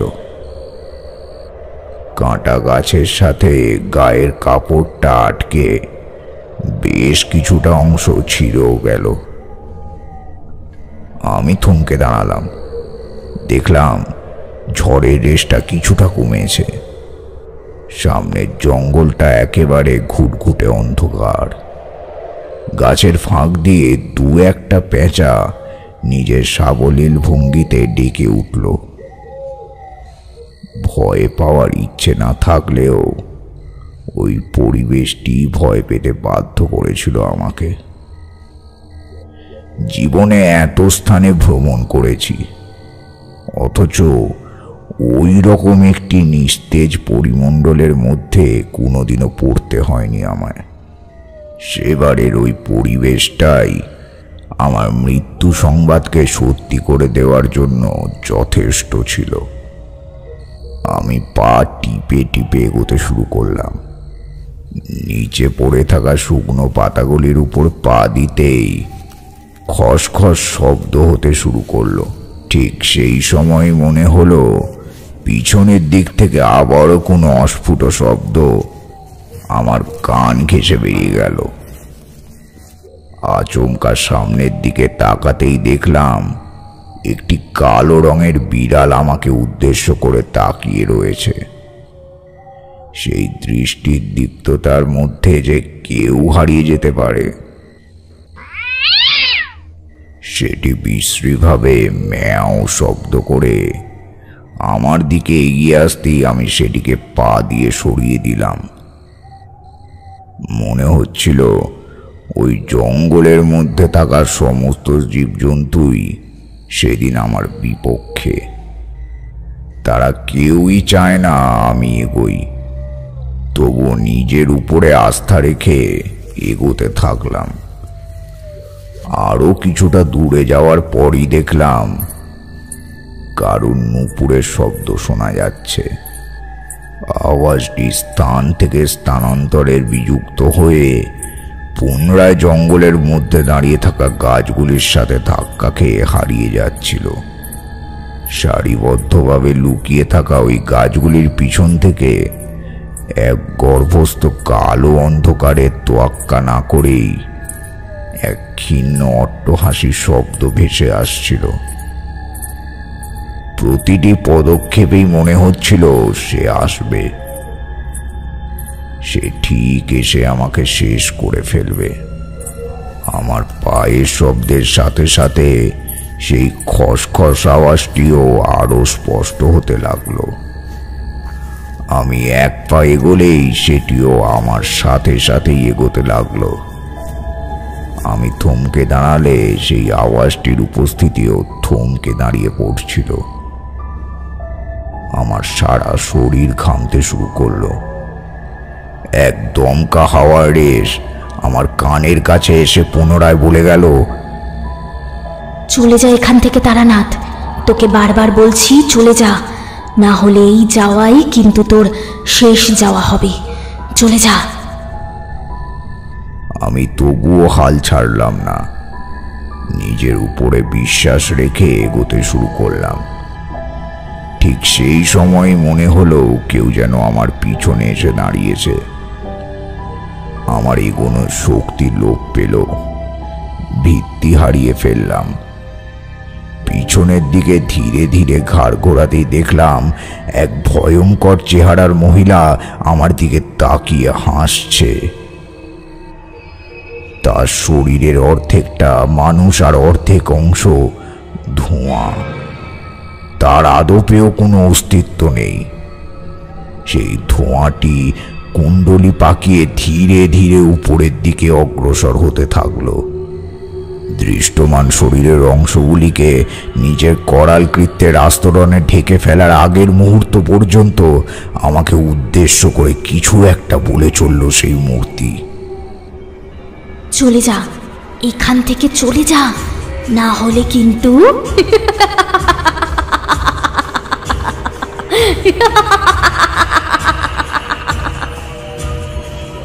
সেই ভয়ঙ্কর হাসির রেশটা ওই ধোঁয়ার আস্তরণ ভেদ করেও আমার বুকে এসে বিঁধছিল। পিছনের দিকে একটি শক্ত জিনিসে ধাক্কা খাওয়ার আগের মুহূর্ত পর্যন্ত কোনো হুঁশ ছিল না। ধাক্কা খেতেই সম্বিত ফিরল। তখনও সারা শরীর ঠক ঠক করে কাঁপছে। কি ভয়ঙ্কর সেই মূর্তি, কি ভয়ঙ্কর সেই হাসির শব্দ। তারানাথ থামলেন। আমি আর কিশোরীও তখন কাঁপছি। নিজের চোখে এমন কিছু দেখার পরেও যে কেউ সাহস বজায় রাখতে পারেন, সে একমাত্র তারানাথের পক্ষেই সম্ভব। আমি কিছুক্ষণের জন্য ভাষা হারিয়ে ফেললাম। দেখলাম তারানাথ তখনও ঘামছেন।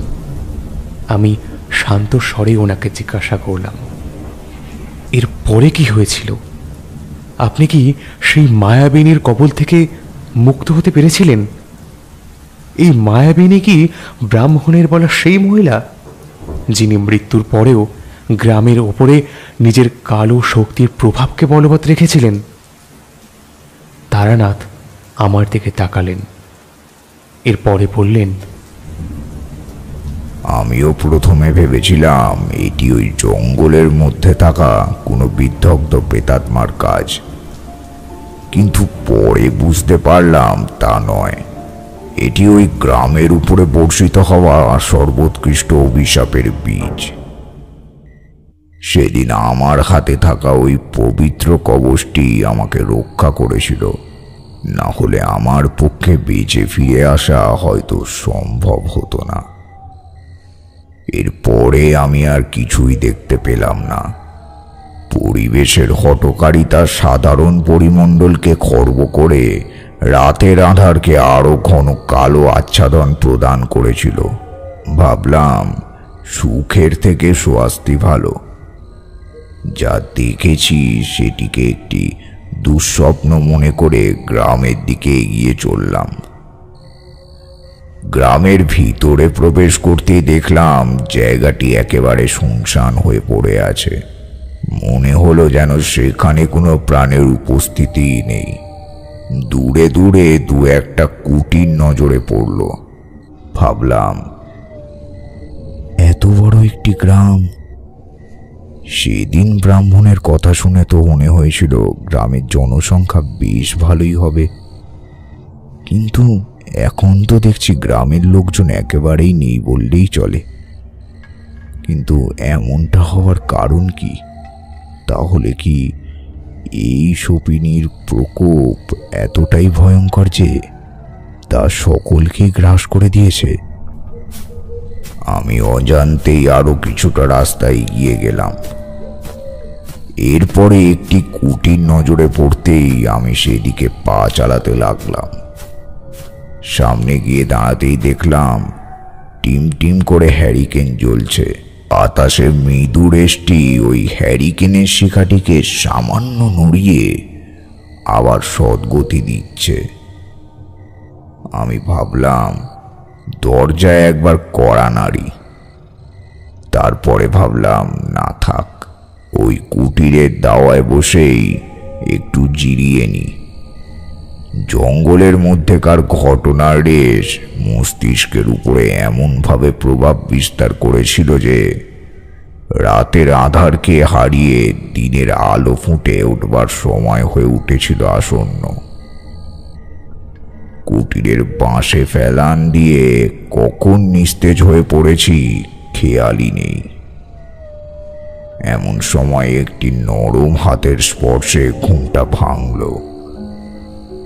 সাথে সাথে চমকে উঠে পিছনের দিকে তাকিয়ে দেখলাম একটি ছিপছিপে চেহারার লোক আমার দিকে তাকিয়ে রয়েছেন। লোকটির শীর্ণকায় দেহ দেখে আমি ঘাবড়ে গেছিলাম। লোকটি আমাকে উদ্দেশ্য করে বললেন, আপনাকে তো ঠিক চিনতে পারলাম না। এই গায়ে নতুন নাকি? তা আবার এই অসময়ে? আপনার কি কোনো বিপদ আপদ হয়েছে নাকি? প্রথমে ভাবলাম লোকটিকে নিজের পরিচয় দেব, এই গ্রামে কেন এসেছি সে বিষয়েও জানাবো, কিন্তু পরক্ষণেই মনে হলো না না, এমনটা করা ঠিক হবে না। আমি লোকটিকে উদ্দেশ্য করে বললাম, আসলে এই পথ ধরেই যাচ্ছিলাম। আমি একজন তান্ত্রিক। এখানে আসতে গিয়ে ওই জঙ্গলের মধ্যে ঢুকে পথ হারিয়ে ফেলেছিলাম। তারপরে কিছু ভয়াবহতার শিকার হয়েছিলাম। তারপর থেকেই সমস্যা শুরু হয়েছে। শরীরটা কেমন যেন আনচান করছে, ঠিক আন্দাজ করতে পারছি না কি করব। আমি এর থেকে বেশি কিছু বললাম না। লোকটি আমায় প্রত্যুত্তরে বললেন, আসুন, ভিতরে আসুন। এভাবে রাতের বেলায় বাইরে বসে থাকবেন না। যদিও আমার কুটিরটি বেশ ছোট, মানে ওই একা থাকার মতো বলতে পারেন। আসলে আমার কেউ নেই। মা ও বাবা ছিলেন, তবে তারাও মারা গিয়েছেন। এখন এখানে আমি একাই থাকি। আসুন আসুন, ভিতরে আসুন। আমিও কথা না বাড়িয়ে ভিতরে চলে গেলাম। ভিতরে গিয়ে দেখলাম একটি মাদুর বেছানো রয়েছে। সেটি যা ওই লোকটির সম্পত্তি। আমি সেই মাদুরের উপরে বসলাম। এরপরে লোকটি আমার দিকে এক গ্লাস ঠান্ডা জল এগিয়ে দিয়ে বললেন, কলসিতে রাখা ছিল, জলটা বেশ ঠান্ডাও রয়েছে। এই গরমের মধ্যে হন্তদন্ত হয়ে এসেছেন। চোখ মুখের অবস্থায় বলে দিচ্ছে আপনার অবস্থার কথা। আগে এই জল আর বাতাসটুকু খেয়ে নিন, তারপরে না হয় বলবেন কি হয়েছে। আমি জল আর বাতাসাগুলো খেয়ে নিলাম। এরপরে ওই লোকটিকে উদ্দেশ্য করে বললাম, আপনি আমাকে না চিনেও যেভাবে আতিথেয়তা করলেন তা আমার কাছে আশীর্বাদ সম। এই অচেনাদের ভিড়ে কজনই বা আজকাল মানুষের পাশে এসে দাঁড়ান। আপনার এই গুণ সত্যি আমাকে মুগ্ধ করেছে। আমি আসলে এখানে এসেছি কৌতূহলেই। জানি না সেই বিষয়ে আমি কোনো সঠিক সিদ্ধান্তে আসতে পারবো কিনা, তবু এইটুকুই বলবো, এই কাজের জন্য আমার যা যা করণীয় আমি করব। অন্তরের শক্তি দিয়ে বেশ খারাপ কিছুর ইঙ্গিত পাচ্ছি। আপনাদের এই গ্রামের এক ব্রাহ্মণ মহাত্মার সাথে গত পরশুদিন সাক্ষাৎ হয়েছিল। উনি আমাকে এই গ্রামের বিষয়ে কিছু একটা জানাতে চাইছিলেন। সেগুলো শুনবার পরেই আমার বুকটা একেবারে ছ্যাঁত করে উঠেছিল। তারপরে ভেবেছিলাম এই গ্রামে আসতেই হবে, তাই চলে এলাম। কিন্তু আসবার পথে এমন কিছুর উপস্থিতি লক্ষ্য করেছি যা এখনো আমার অন্তরে কাঁপুনি সৃষ্টি করার জন্য যথেষ্ট বলতে পারেন। আচ্ছা, আমি ওই ব্রাহ্মণের সাথে সাক্ষাৎ করতে চাই। উনি ওই জমিদারের ভিটেতে পুজো করেন শুনেছি। উনি নিজের মুখেই আমাকে এই সংবাদ দিয়েছিলেন। গ্রামে নাকি দেবী কপাল ভৈরবীর পূজার কাজ বন্ধ হয়ে পড়ে রয়েছে। আজ বহুদিন ধরে নাকি গ্রামের উপরে এক চরম অভিশাপ নিজের প্রতিক্রিয়াকে বলবৎ রেখেছে। এ কেমনতর প্রভাব? আমি কি ওনার সাথে সাক্ষাৎ করতে পারি? দেখলাম লোকটি আমার মুখের দিকে হাঁ করে তাকিয়ে রয়েছেন। নিষ্পলক দৃষ্টিতে কিছুক্ষণ তাকিয়ে থাকার পরে বললেন, ওই অভিশাপের ঘেরেই তো আমার পরিবারের সকলেই চলে গেছে। এমনকি আপনি যার কথা বলছেন তিনিও আর জীবিত নেই। গতকাল রাতেই ওই মন্দিরের পাশের পুকুর ঘাটের পাশে ওনার মৃতদেহ পাওয়া গিয়েছে। সারা শরীরে পাক লেগেছিল। দেখলে আপনিও অবাক হয়ে যেতেন। এমন নৃশংসভাবে যে কেউ কাউকে মারতে পারে তা আপনিও কল্পনা করতে পারতেন না। বিষয়টি দেখা মাত্রই আমাদের সকলেরই নাভিশ্বাস উঠে গেছিল। আমি লোকটিকে বললাম, তাহলে তো ঘটনা আরো সঙ্গীন আকার ধারণ করে ফেলেছে। আমাদেরকে খুব শীঘ্রই কিছু একটা করতে হবে। এই গ্রামের জমিদারের সাথে আমার দেখা করাটা খুবই প্রয়োজনীয়। যে করেই হোক ওনার সাথে আমার দেখা করান। লোকটি বললেন, বেশ, আগামীকাল সকালের দিকেই আমি না হয় আপনাকে সেদিকে নিয়ে যাব। তবে জানি না জমিদার বাবু আপনার সঙ্গে সাক্ষাৎ করতে চাইবেন কিনা। আজকের রাতটা আপনি এখানেই বিশ্রাম করুন। আমিও আর কথা বাড়ালাম না। চুপচাপ দেওয়ালে হেলান দিয়ে সকালের জন্য অপেক্ষা করতে লাগলাম। মনের মধ্যে হাজারো প্রশ্ন ভিড় করতে শুরু করেছিল।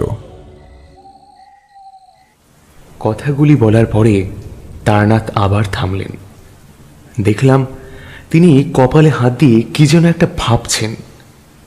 আমি তারানাথকে উদ্দেশ্য করে জিজ্ঞাসা করলাম, আচ্ছা, আপনি কি ওই জমিদারের সাথে সাক্ষাৎ করতে পেরেছিলেন? সেখান থেকে কি নিষ্পত্তির একটি রসদ খুঁজে বার করা সম্ভব হয়েছিল? তারানাথ আমাকে উদ্দেশ্য করে বললেন, হ্যাঁ, হয়েছিল। তবে ওই জমিদার পরিবারের ইতিহাস যে এত জটিল হতে পারে তা আমি কল্পনাও করতে পারিনি। সেদিন থেকেই বুঝতে পেরেছিলাম যা দেখা যায় তা সব সময় সত্যি হয় না। এমনকি ওই যে প্রবাদটি, যা রটে তার কিছুটাও বটে, তেমন কিছুও কিন্তু সর্বদা সত্যি হয় না। কিশোরীর কৌতূহল আরো বেড়ে গেল। সে তারানাথকে উদ্দেশ্য করে বলল, আচ্ছা, ওই পুকুরের জলের মধ্যে কার আত্মা ছিল? ওই জমিদার কি কাউকে খুন করেছিল? তারানাথ কিশোরীর মুখের দিকে তাকালেন। আমাদের দুজনের মুখমণ্ডলেই তখন সারিবদ্ধভাবে একাধিক প্রশ্নচিহ্ন জমা হয়েছিল। তিনি পুনরায় বলতে শুরু করলেন, পরের দিন সকাল হতেই আমি জমিদার বাড়ির উদ্দেশ্যে বেরিয়ে পড়লাম। ওই লোকটি আমাকে সঙ্গে করে নিয়েই চললেন। পথে যেতে যেতে একটি বাচ্চা ছেলের সাথে দেখা হলো। বছর 7 বয়স হবে। তবে গ্রামের ছেলে তো অল্পেই বেশ টক টক করে কথা বলতে শিখে গেছিল। সেই ছেলেটি ওই লোকটির রাস্তা অবরোধ করে বলল, আরে আরে দাঁড়াও দাঁড়াও দাঁড়াও, তোমার তো পাত্তাই পাওয়া যায় না। কোথায় যাচ্ছ এত সকাল সকাল? নিশ্চয়ই ওই জমিদার বাড়ির দিকে, তাই না? তা গ্রামের অবস্থা জানো না বুঝি? ওই পুরোহিতের মৃত্যুর পরে জমিদাররা কারোর সাথে দেখা করতেই চাইছেন না। আমিও তো ওনার সাথেই দেখা করতে গিয়েছিলাম। আমার মায়ের শরীরটা ঠিক নেই, বুঝলে? ছেলেটি চলে যেতেই আমি ওই লোকটিকে সাথে নিয়ে এগোতে শুরু করলাম। লোকটি হাঁটতে হাঁটতে আমাকে উদ্দেশ্য করে বললেন, ওই ছেলেটির কথায় কিছু মনে করবেন না। আসলে এই অভিশাপ গ্রামের উপরে আজকের নয়, অনেক দিন ধরেই নিজের ক্ষমতাকে বলবৎ রেখেছে। চোখের সামনে আমরা একাধিক নিরীহ মানুষকে মারা যেতে দেখেছি, কিন্তু এর কোনো বিহিত করতে পারিনি। আপনার আগেও বহু সাধক এখানে এসে পুকুর ঘাটে বসে অনেক মন্ত্রতন্ত্র পাঠ করে গেছেন, কিন্তু সেভাবে কিছুই হয়নি। এমনকি অনেকে তো আবার ভয় পেয়েও পালিয়ে গেছেন, তবুও এই সংশয় রোধ করা সম্ভব হয়নি। এর থেকে বাঁচার উপায় আদেও কারোর জানা আছে কিনা আমরা তাও জানি না। এখন আপনিই ভরসা। দেখুন, যদি কোনো ক্রমে একটা বিহিত খুঁজে বার করতে পারেন। লোকটির মুখে এসব কথা শুনে আমার চিন্তার পারদটি আরো শীঘ্র স্পর্শ করতে শুরু করলো। আমি কথা না বাড়িয়ে পা চালিয়ে জমিদার ভিটের দিকে এগোতে থাকলাম। জমিদার বাড়ির সামনে উপস্থিত হতেই দেখলাম দুজন দারোয়ান দাঁড়িয়ে রয়েছেন। সামনের দিকে নজর পড়তেই দেখলাম এক সুবিশাল বাড়ি। লোকটি আমার মুখের দিকে তাকিয়ে বললেন, আমি এই ভিটেতে হিসাবপত্র রক্ষার কাজ করি, তাই অন্দরমহলে যাওয়ার জন্য অনুমতির প্রয়োজন হয় না। আসুন, আপনি আমার সঙ্গে আসুন। দেখলাম দারোয়ান দুটি আমাকে সেভাবে কিছুই বললেন না। এরপরে আমি লোকটিকে উদ্দেশ্য করে বললাম, আমরা প্রথমে কার সাথে দেখা করব? লোকটি আমাকে উদ্দেশ্য করে বললেন, যদি কপাল খুব ভালো থাকে তাহলে জমিদার রাঘব প্রতাপের সঙ্গে সাক্ষাৎ হতে পারে। আর যদি উনার মা মানে মৃণালিনী দেবী বাঁধা সাজেন, তাহলে হয়তো দোরগোড়া থেকে ফিরে যেতে হতে পারে। আমি লোকটিকে আর কিছু বললাম না। দেখলাম সেই সুবিশাল প্রাসাদ প্রমাণ নিবাসটিতে জনপ্রাণী একেবারেই নেই। দেখলাম শুভ্র বসন পরিহিত এক বয়স্ক মহিলা আমাদের দিকে এগিয়ে আসছেন। এরপরে তিনি বেশ আভিজাত্যপূর্ণ কণ্ঠেই আমাদেরকে বললেন, এই লোকটিকে তো ঠিক চিনতে পারলাম না নরেন। এ তুমি কাকে ধরে নিয়ে এসেছো? ওনাকে এখানে কার সাথে দেখা করার জন্য নিয়ে এসেছো? লোকটি মহিলার দিকে এগিয়ে গেলেন। এরপরে মাথা নিচু করে তাকে উদ্দেশ্য করে বললেন, কর্তামা, আমরা আসলে জমিদার বাবুর সঙ্গে দেখা করতে এসেছি। এখন তো হিসাবের কাজটাও সেভাবে হচ্ছে না, তাই ভাবলাম একটি বিশেষ বিষয়ে আপনাদেরকে জানাই, সেই জন্যই এখানে আসা। আসলে এই লোকটি একজন তান্ত্রিক, আর পেশায় উনি। আমি লোকটিকে আর কিছু বলতে দিলাম না। এরপরে নিজের মুখেই বললাম, আমার নাম তারানাথ। আমি তন্ত্র সাধনা করি বলতে পারেন, আবার বলতে পারেন আমি এটির মধ্যে দিয়ে নিজের জ্ঞান তৃষ্ণাকে আরো বৃদ্ধি করবার চেষ্টা করে চলেছি। আসলে আপনাদের মন্দিরের পুরোহিতের সাথে আমার সাক্ষাৎ হয়েছিল। তার সুবাদেই আপনাদের গ্রামের বর্তমান পরিস্থিতির বিষয়ে বেশ অনেকটাই জানতে পেরেছি। সেই কারণেই এখানে এসেছি। যদি কোনোভাবে বিষয়টির অন্দরে প্রবেশ করে এর একটা নিষ্পত্তি করতে পারি আর কি। মহিলাটি আমার কথা শোনা মাত্রই বেশ রেগে গেলেন। এরপরে আমাকে উদ্দেশ্য করে বললেন, দেখুন, বাইরের গ্রামে কি ঘটছে না ঘটছে সে বিষয়ে আমি কোনোভাবেই আগ্রহী নই। আর রইল বাকি আমাদের অন্ধরের কথা, সে বিষয়ে আপনাকে কেন জানাবো? আমাদের পরিবারকে অনেক কিছু দেখতে হয়েছে, তার মানে তো এই নয় যে আমরা ভেঙে পড়েছি। আমরা ঠিক নিজেদেরকে সামলে নিতে পারবো। আর ওই গ্রামের কুপমণ্ডুক লোকজনের কথা একেবারেই বলতে আসবেন না। ওদের জন্যই তো আজকে আমাদের এই পরিণতি। গ্রামে মায়ের পুজো হতো কত ঝাঁকজমক করে, আর আজকে মায়ের বেদিতে একটা ফুলও পড়ে না। এ তো ঘোর অমঙ্গল। তবুও দেখুন, গ্রামের লোকেরা যে যার নিজের মতন করে নিজেদের সামলে নিয়েছে, তাদের তো কোনো মাথা ব্যথা নেই। আর এই সব সামান্য খুন খারাপের বিষয় নিয়ে আমি মাথা ঘামাতে চাই না। এসবের প্রতি গুরুত্ব দেওয়ার কোনো প্রয়োজন নেই। হতে পারে নিজেদের মধ্যে ঝগড়া ঝামেলা করেই ওরা এরকমটা ঘটিয়েছে। এই কাজের জন্য পারিবারিক মতামতই যথেষ্ট, তার জন্য আলাদাভাবে কোনো সাহায্যের প্রয়োজন নেই। আর বিশেষ করে কোনো তান্ত্রিকের তো একেবারেই নয়। দেখুন, পুরোহিত মশাই ব্রাহ্মণ মানুষ ছিলেন, উনি এ সকল কুসংস্কারে বিশ্বাসী হতেই পারেন, কিন্তু তা বলে উনি ওনার মতামতগুলো আমাদের সবার ওপরে চাপিয়ে দেবেন তা তো হয় না। উনি যদি এতটাই সঠিক হতেন তাহলে উনি হয়তো আজকে আমাদের মাঝে থাকতেন, এভাবে বেঘরে প্রাণ হারাতে হতো না।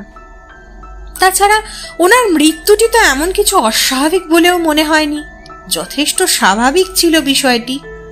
সাধারণ মানুষকে মিথ্যার আশ্রয়ে বাঁচিয়ে রাখতেন এই গ্রামেরই কিছু লোকজন মিলে হয়তো তাকে মারধর করে খুন করে দিয়েছে। এর মধ্যে আবার আপনারা এত জটিলতা কোথায় খুঁজে পাচ্ছেন? এই আপনারা এখন এখান থেকে যান তো, যান বলছি। ভদ্র মহিলার অমন আচরণ আমাকে সত্যি সত্যি বড্ড ভাবিয়ে তুলল। এত মানুষের মৃত্যু ওনার কাছে নিছকই একটি সাধারণ বিষয় হয়ে কিভাবে থেকে যেতে পারে? আমার কৌতূহল আরো বৃদ্ধি পেল। আমি বিষয়টির প্রতি আরো গুরুত্ব আরোপের চেষ্টা করতে লাগলাম। মনে হলো শত্রু হাতে বিষয়টি নিষ্পত্তি করাটা প্রয়োজন। হোক না হোক, এই মহিলা অনেক কিছুই জানেন, আর তিনি সেটিকে লুকিয়ে রাখতে চাইছেন। বুঝলাম ওই মুহূর্তে কোনো কথা বলা সঠিক হবে না। লোকটি আমাকে উদ্দেশ্য করে বললেন, কর্তামার কথাই এখানে শেষ কথা, চলুন এখান থেকে যাওয়া যাক। কথা বাড়াতে পারলাম না। বাইরে বেরিয়ে এসে দোতলার দিকে নজর যেতেই দেখলাম একটি সুদর্শন লোক দাঁড়িয়ে। নরেন আমাকে উদ্দেশ্য করে বললেন, আমাকে ওখানে রেখে চলে গেলেন। আমিও গ্রামের পথ ধরে এগিয়ে চললাম। যেতে যেতে একটি বাচ্চা মেয়ের সাথে দেখা হয়ে গেল। তাকে উদ্দেশ্য করে জিজ্ঞাসা করলাম, আচ্ছা, গ্রামের মন্দিরটি কোন দিকে বলতে পারো মা? ওই যে কপাল ভৈরবীর মন্দির। মেয়েটি আমার দিকে মুচকি হেসে বলল, ওই যে ওই রাস্তাটা দেখতে পাচ্ছ, ওখান দিয়ে সোজা হেঁটে গিয়ে বাঁদিকে তাকালেই মন্দির দেখতে পাবে। আগে একটা পুকুর ঘাট নজরে পড়বে, তার পাশ দিয়েই রয়েছে ওই মন্দির। বেশ সুন্দর জায়গা সেটি, আশা করি তোমার খুব ভালো লাগবে। কিন্তু সাবধানে, ওই জায়গাটা কিন্তু একেবারেই ভালো নয়। শুনেছি সন্ধ্যের পরে ওদিকে কেউ যায় না, এমনকি আমার মাও আমাকে ওই দিকে যেতে বারণ করেছে। আমি এখানে আর বেশিক্ষণ দাঁড়িয়ে থাকতে পারবো না, মা তাড়াতাড়ি ফিরতে বলেছে। আমি আসলাম, কেমন? মেয়েটি আমার সামনে দিয়ে চলে গেল। আমি ওর দেখানো পথ ধরেই হেঁটে চললাম। ধীরে ধীরে আবার সন্ধে ঘনিয়ে এলো। গ্রামের মানুষেরা ছোটবেলা থেকেই কত কিছু শিখে যায়। অতটুকু একটি বাচ্চা মেয়েও যেভাবে সঠিক ঠিকানার খোঁজ দিতে পারে তা দেখেই অবাক হয়ে গেলাম। এরপরে ওই দিকটা এগোতে নজরে পড়ল একটি বিশাল বাঁধানো পুকুর ঘাট। তার পাশ দিয়ে উঠে গেছে অসাধারণ কারুকার্যে ঠাসা একটি সুদর্শন মন্দির। ভাস্কর্যের দিকে তাকালেই অবাক হতে হয়। কি অপূর্ব সেই কারুকার্য! অসাধারণ শিল্প নৈপুণ্যতার নিদর্শন স্বরূপ রক্ষা পাচ্ছিল সেই মন্দিরটি। মন্দিরের সামনে গিয়ে দেখলাম দরজা বন্ধ। পুকুরের দিকে চোখ যেতেই মনে হলো কিছু একটা ওঠানামা করছে। জায়গাটি পরিষ্কারভাবে দেখতে পাচ্ছিলাম না। অন্ধকারটা ঘনিয়ে এলেও পূর্ণিমার আলোয় বেশ কিছুটা জায়গা আলোকিত হয়ে উঠেছিল। আমি খাটের কাছে এসে দাঁড়িয়ে ওই ওঠানামার ইঙ্গিতটিকে আন্দাজ করতে থাকলাম। তবুও বুঝে উঠতে পারলাম না বিষয়টি যে বিকাশের পথে বাধা সৃষ্টি করছে। সেটা বুঝতে আরো একটি নজর দিতেই যা দেখলাম তাতে পুনরায় হাড়হিম হয়ে গেল। দেখলাম লম্বা লম্বা চুলের শাড়ি গোটা পুষ্করিণীটিকে ঘিরে রেখে দিয়েছে। এরপরে কেউ যেন ছলাৎ ছলাৎ শব্দ করে সাঁতরে আমার দিকে এগিয়ে আসছে। ক্রমে সেই শব্দের রেশ আরো দ্রুত হয়ে উঠল। এবারে দেখতে পেলাম বড় বড় নখলো হাত আমার দিকেই ধাবিত হয়ে আসছে। আমার শরীর অস্থির করতে শুরু করলো। সেই সাথেই আমি শুনতে পেলাম এক খেঁকে হাসির আওয়াজ। সেই আওয়াজটি আমার কানে এসে বিধাতেই আমার শরীর একেবারে ছেড়ে দিল। মুখ দিয়ে কোনো রকম আওয়াজ বের করতে পারলাম না। পরিষ্কার দেখলাম ওই পুকুরের মধ্যিখান থেকে সেই বিভৎস নারী মূর্তিটি উঠে আসছে, এগিয়ে আসছে আমাকে লক্ষ্য করে। আমি এক পা করে পিছোতে শুরু করলাম। ভাবলাম, এটা কে? কেন এত ভয়ানক সেই রূপ? দেখলাম তার ঘাড়ের উপরের অংশ থেকে টোপে টোপে রক্ত গড়িয়ে পড়ছে। তার দাঁতগুলো করাতের মতো কিরমির করছে। সেই দাঁতের ফাঁক দিয়ে বেরিয়ে আসছে কর্কশ কণ্ঠস্বর। বারবার বলেছিলাম এখানে না আসতে, তবুও এলি। এবার কোথায় পালাবি? আমি তোকে শেষ করে ফেলবো। কিছুতেই এখান থেকে জীবিত ফিরে যেতে পারবি না তুই। তোর মতো কত শততান্ত্রিক এখানে এসেছে। আমাকে এখান থেকে উচ্ছেদ করতে চাস তোরা, তাই না?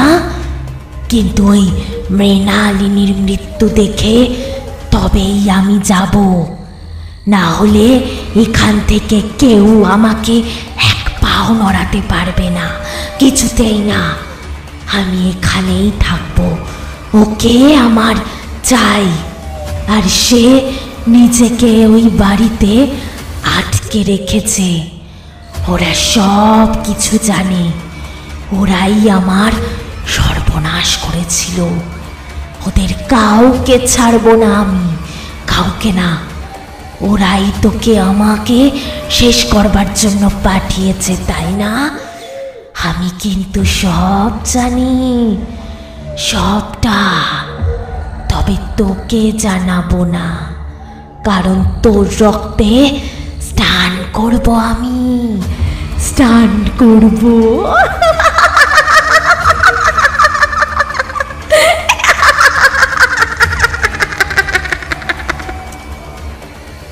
সেই পিশাচিনীর হাসির রেশটা ক্রমে বেড়েই চলল। আমি নিজের সর্বশক্তি প্রয়োগ করতে লাগলাম, মন্ত্রপাঠ করতে শুরু করলাম। ওম ক্লিং ক্লিং ক্রিয়ায় পিশাচায় যমদূত নিষ্কান্তে ওম হ্রিং ক্রিং ক্রিং কিং হোম ভ্লং হিং ক্রিম ফট স্বাহা। দেখলাম কিছুতেই কিছু হচ্ছে না।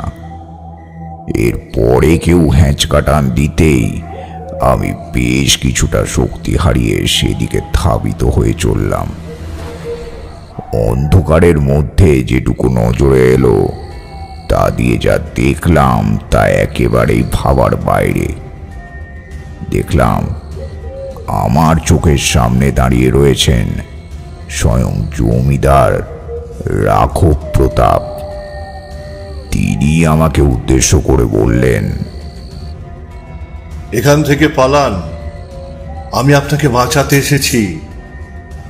আপনি এখানে এসে নিজের মৃত্যুকে ডেকে এনেছেন, সে কি পালান এখান থেকে। আমি কিছু না বুঝেই জমিদারকে অনুসরণ করতে শুরু করলাম। জমিদারের সাথে বেশ কিছুটা এগিয়ে যাওয়ার পরে যখন দুজনেই হাঁপাচ্ছি, ঠিক সেই সময়ে রাঘব প্রতাপ আমাকে উদ্দেশ্য করে বললেন, আপনি আমাকে চিনবেন না, আমি এই বংশের বর্তমান জমিদার। তবে আমাকে ওই মহিলা, মানে আমার ঠাকুমা, একেবারে পুতুল বানিয়ে রেখে দিয়েছেন। তিনি আমার পিতা মাতাকেও শেষ করে দিয়েছিলেন, এমনকি আমাকে ও আমার স্ত্রী মালতীকেও প্রাণে মেরে ফেলতে চেয়েছিলেন। এই সব কিছু ওনার জন্যই ঘটেছিল। আমার পিতা অর্থাৎ মলয় প্রতাপ অনেকদিন ধরেই কোনো পুত্র সন্তানের মুখ দেখতে পাননি। সেই জন্য তিনি সাঁওতালদের এক কালো শক্তির অধিকারিণীকে নিজের সাথে নিয়ে এসেছিলেন। ওনার নাম ছিল মাতুহরি। এই সব কথাই আমি আমার এক দূর সম্পর্কের কাকার কাছে শুনেছিলাম। এই সবটাই আমার জন্মের আগের ঘটনা। ওই মাতুহরি নাকি ডাইনি বিদ্যাতেও পারদর্শী ছিলেন। তিনি আমাদের পরিবারের উপরে বিদ্যমান থাকা একটা অভিশাপকে খণ্ডন করে পুনরায় এখানে সুখ ও সমৃদ্ধি প্রতিষ্ঠা করতে চেয়েছিলেন। সেই কারণেই তিনি নানান রকমের তান্ত্রিক ক্রিয়া করতে শুরু করেন, কিন্তু এই ক্রিয়ার দ্বারা দ্রুত ফল পাওয়া সম্ভব ছিল না। এই সময়ে আমার ঠাকুমা অর্থাৎ মৃণালিনী দেবীর ধৈর্যের বাঁধ ভেঙে যায়। তিনি অস্থির হয়ে ওঠেন। মানুষের সামনে দেবী সেজে ঘুরে বেড়ানোটা চিরকালই ওনার একটা মুখোশ বলতে পারেন। তার ওই মুখোশের পেছনে থাকা চেহারাটির কথা আমরা কেউই জানতাম না, এমনকি আমার পিতা মলয় প্রতাপের পক্ষেও জানা সম্ভব হয়নি। এই সময়ের মধ্যেই তিনি নিজেকে ক্ষমতাশালী বানানোর জন্য ওই মাতুহরির ঘর থেকে বেশ কিছু তান্ত্রিক ক্রিয়ার জিনিস নিয়ে নিজেই সেই সব মন্ত্র পাঠ করতে শুরু করেন। সাঁওতালদের এইসব ক্রিয়ার ব্যাপারে ওনার বিন্দুমাত্র ধারণা ছিল না। ওই ক্রিয়ার ফল হয়েছিল একেবারেই বিপরীত।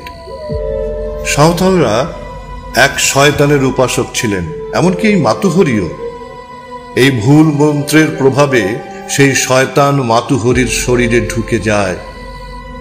এরপরে মাতুহরি সাংঘাতিক রকমের ঘাতকে পরিণত হন।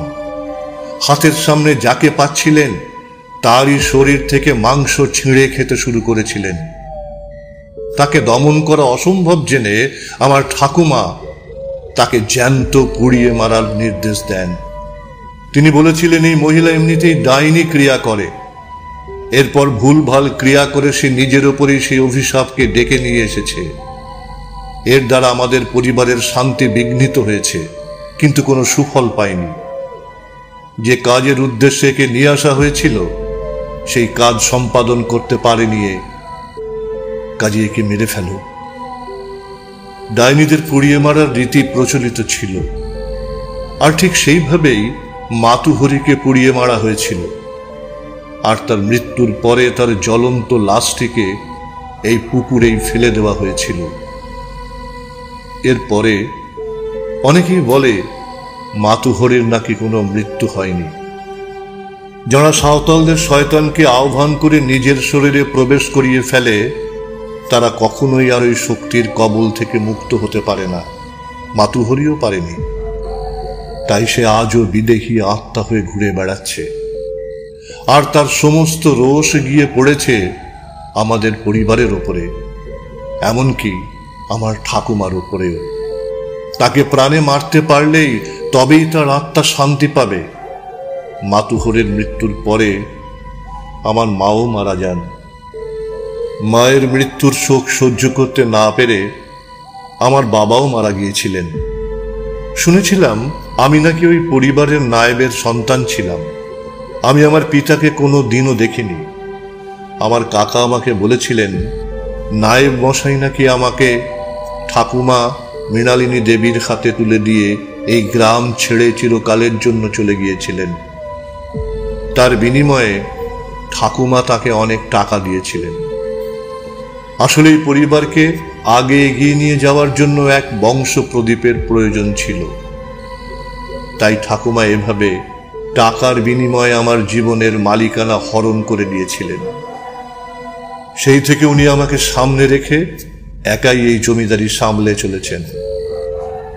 গ্রামে এত মানুষের মৃত্যুর জন্য দায়ী ওই মাতুহরি, এটা জানা সত্ত্বেও তিনি কোনো দিনও নিজের দোষ স্বীকার করেননি। একটি নিরীহ সাধিকার জীবন নিয়েছিলেন তিনি।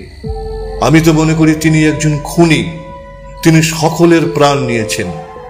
তাই আমি এটা মনে করি ওনার জীবিত থাকবার কোনো অধিকার নেই।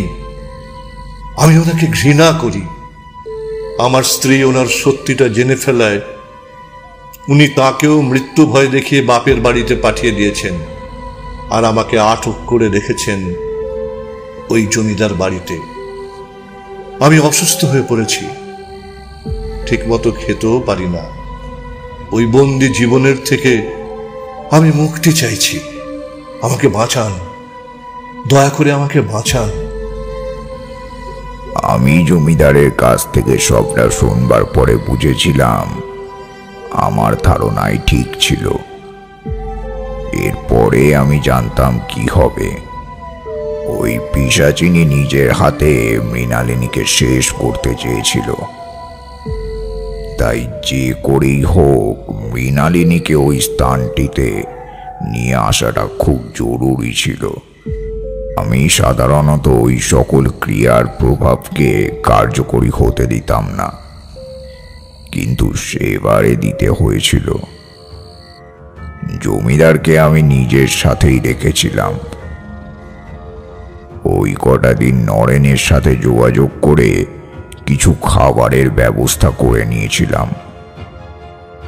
মন্দিরের পাশেই একটি ছোট্ট কুটির নির্মাণ করে সেখানেই দুজনে কোনো রকমের থাকার ব্যবস্থাও করে নিয়েছিলাম। জমিদারকে খুঁজে না পাওয়ায় চারিদিকে টিটি পড়ে গিয়েছিল। তবুও আমি তাকে সন্তর্পণে নিজের সাথেই রেখেছিলাম।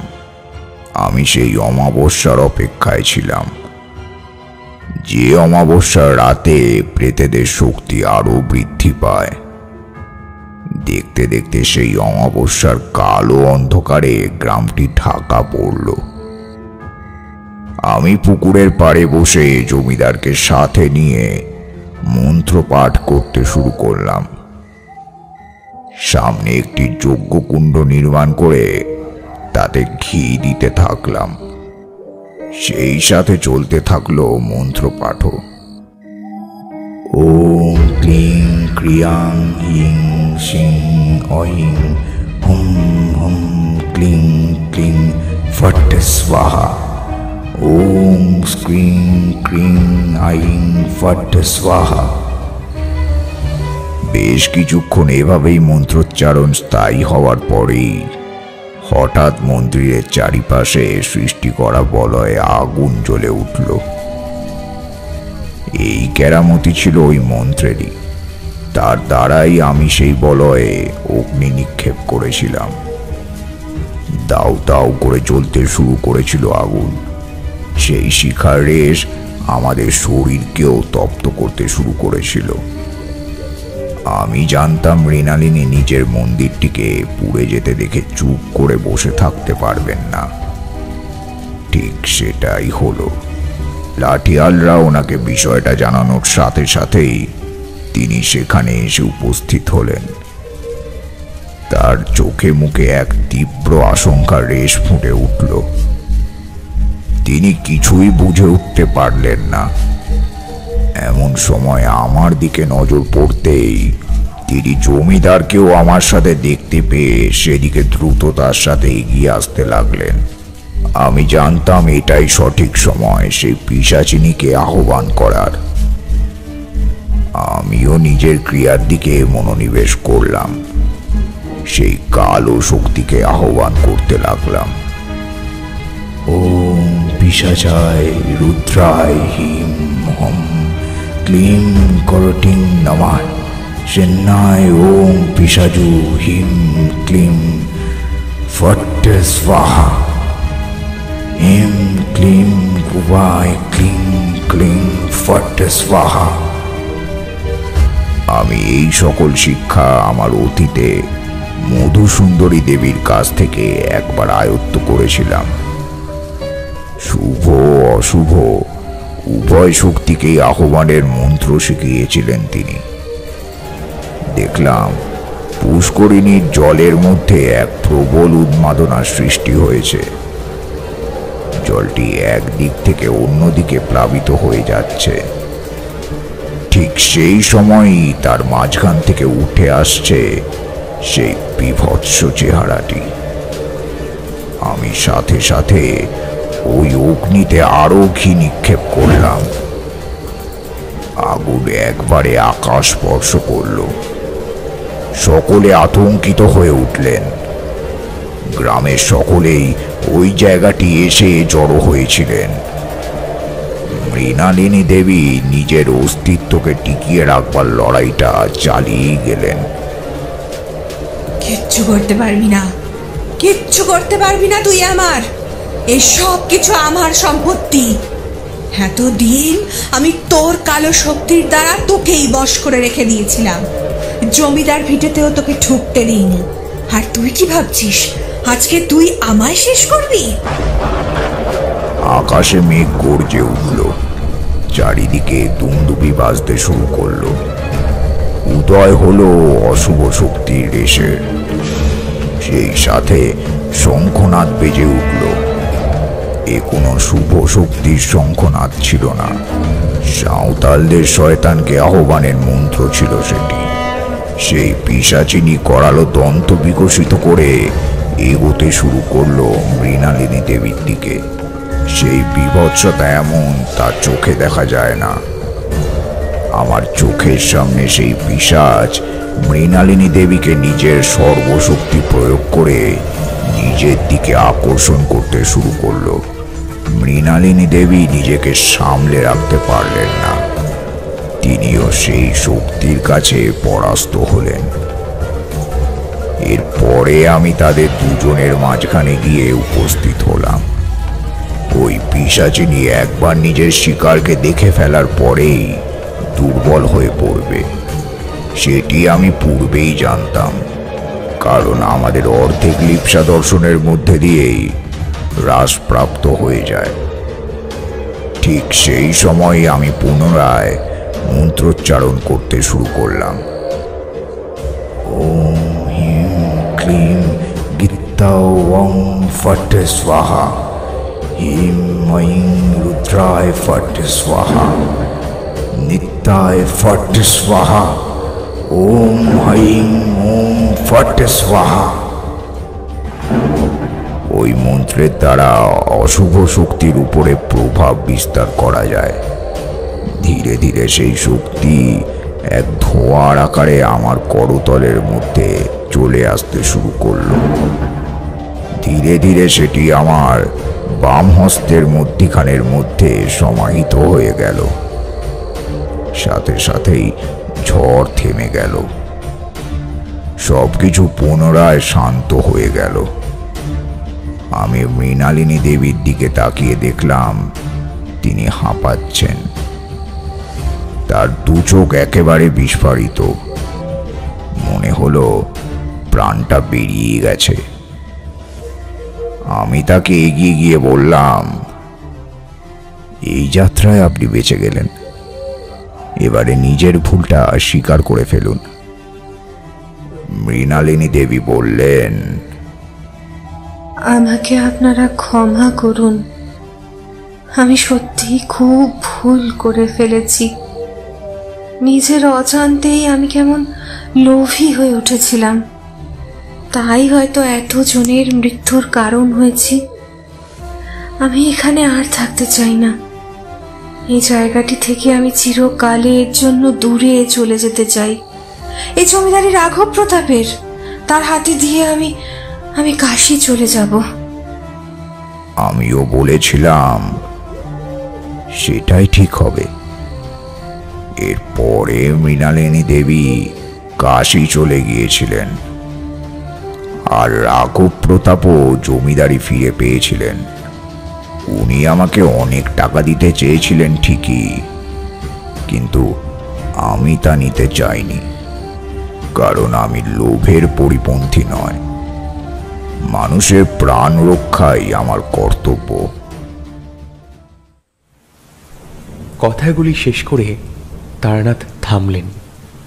এরপরে আমি বললাম, বাপরে, এ তো কাহিনী নয়, একেবারেই জ্বলন্ত চিত্র মনে হলো।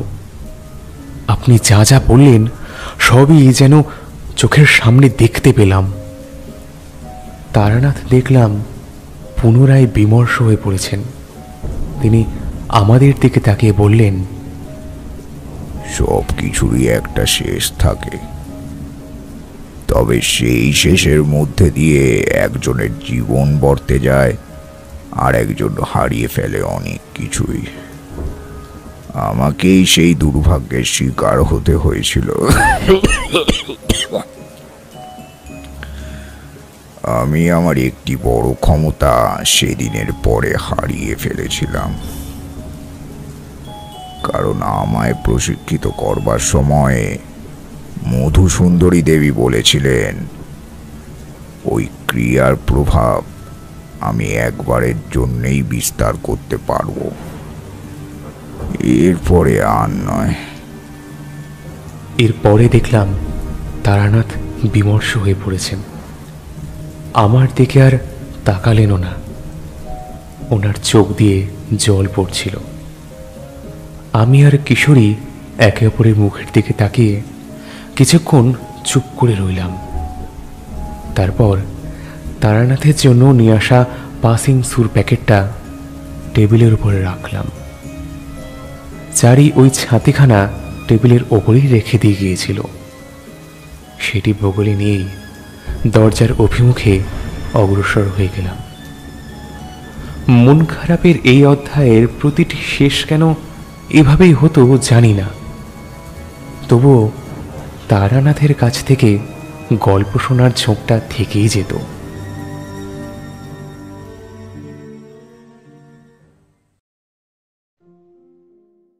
আজকের গল্পে কথকের ভূমিকায় ছিলেন নিগম সরকার, কিশোরীর ভূমিকায় ছিলেন শুভম, চপের দোকানদারের ভূমিকায় ছিলেন পিনাকি, চারির ভূমিকায় ছিলেন সুবর্ণা, ব্রাহ্মণ পুরোহিতের ভূমিকায় ছিলেন পিনাকি, মায়াবিনীর ভূমিকায় ছিলেন মৌমিতা, নরেনের ভূমিকায় ছিলেন কৃষ্ণপ্রসাদ পাল, গ্রামের ছেলের ভূমিকায় ছিলেন দেবদত্ত রায়, গ্রামের মেয়ের ভূমিকায় ছিলেন মধুরিমা, মৃণালিনীর ভূমিকায় ছিলেন অন্বেষা সমাদৃতা, তারানাথ তান্ত্রিকের ভূমিকায় ছিলেন সুবর্ণধারা।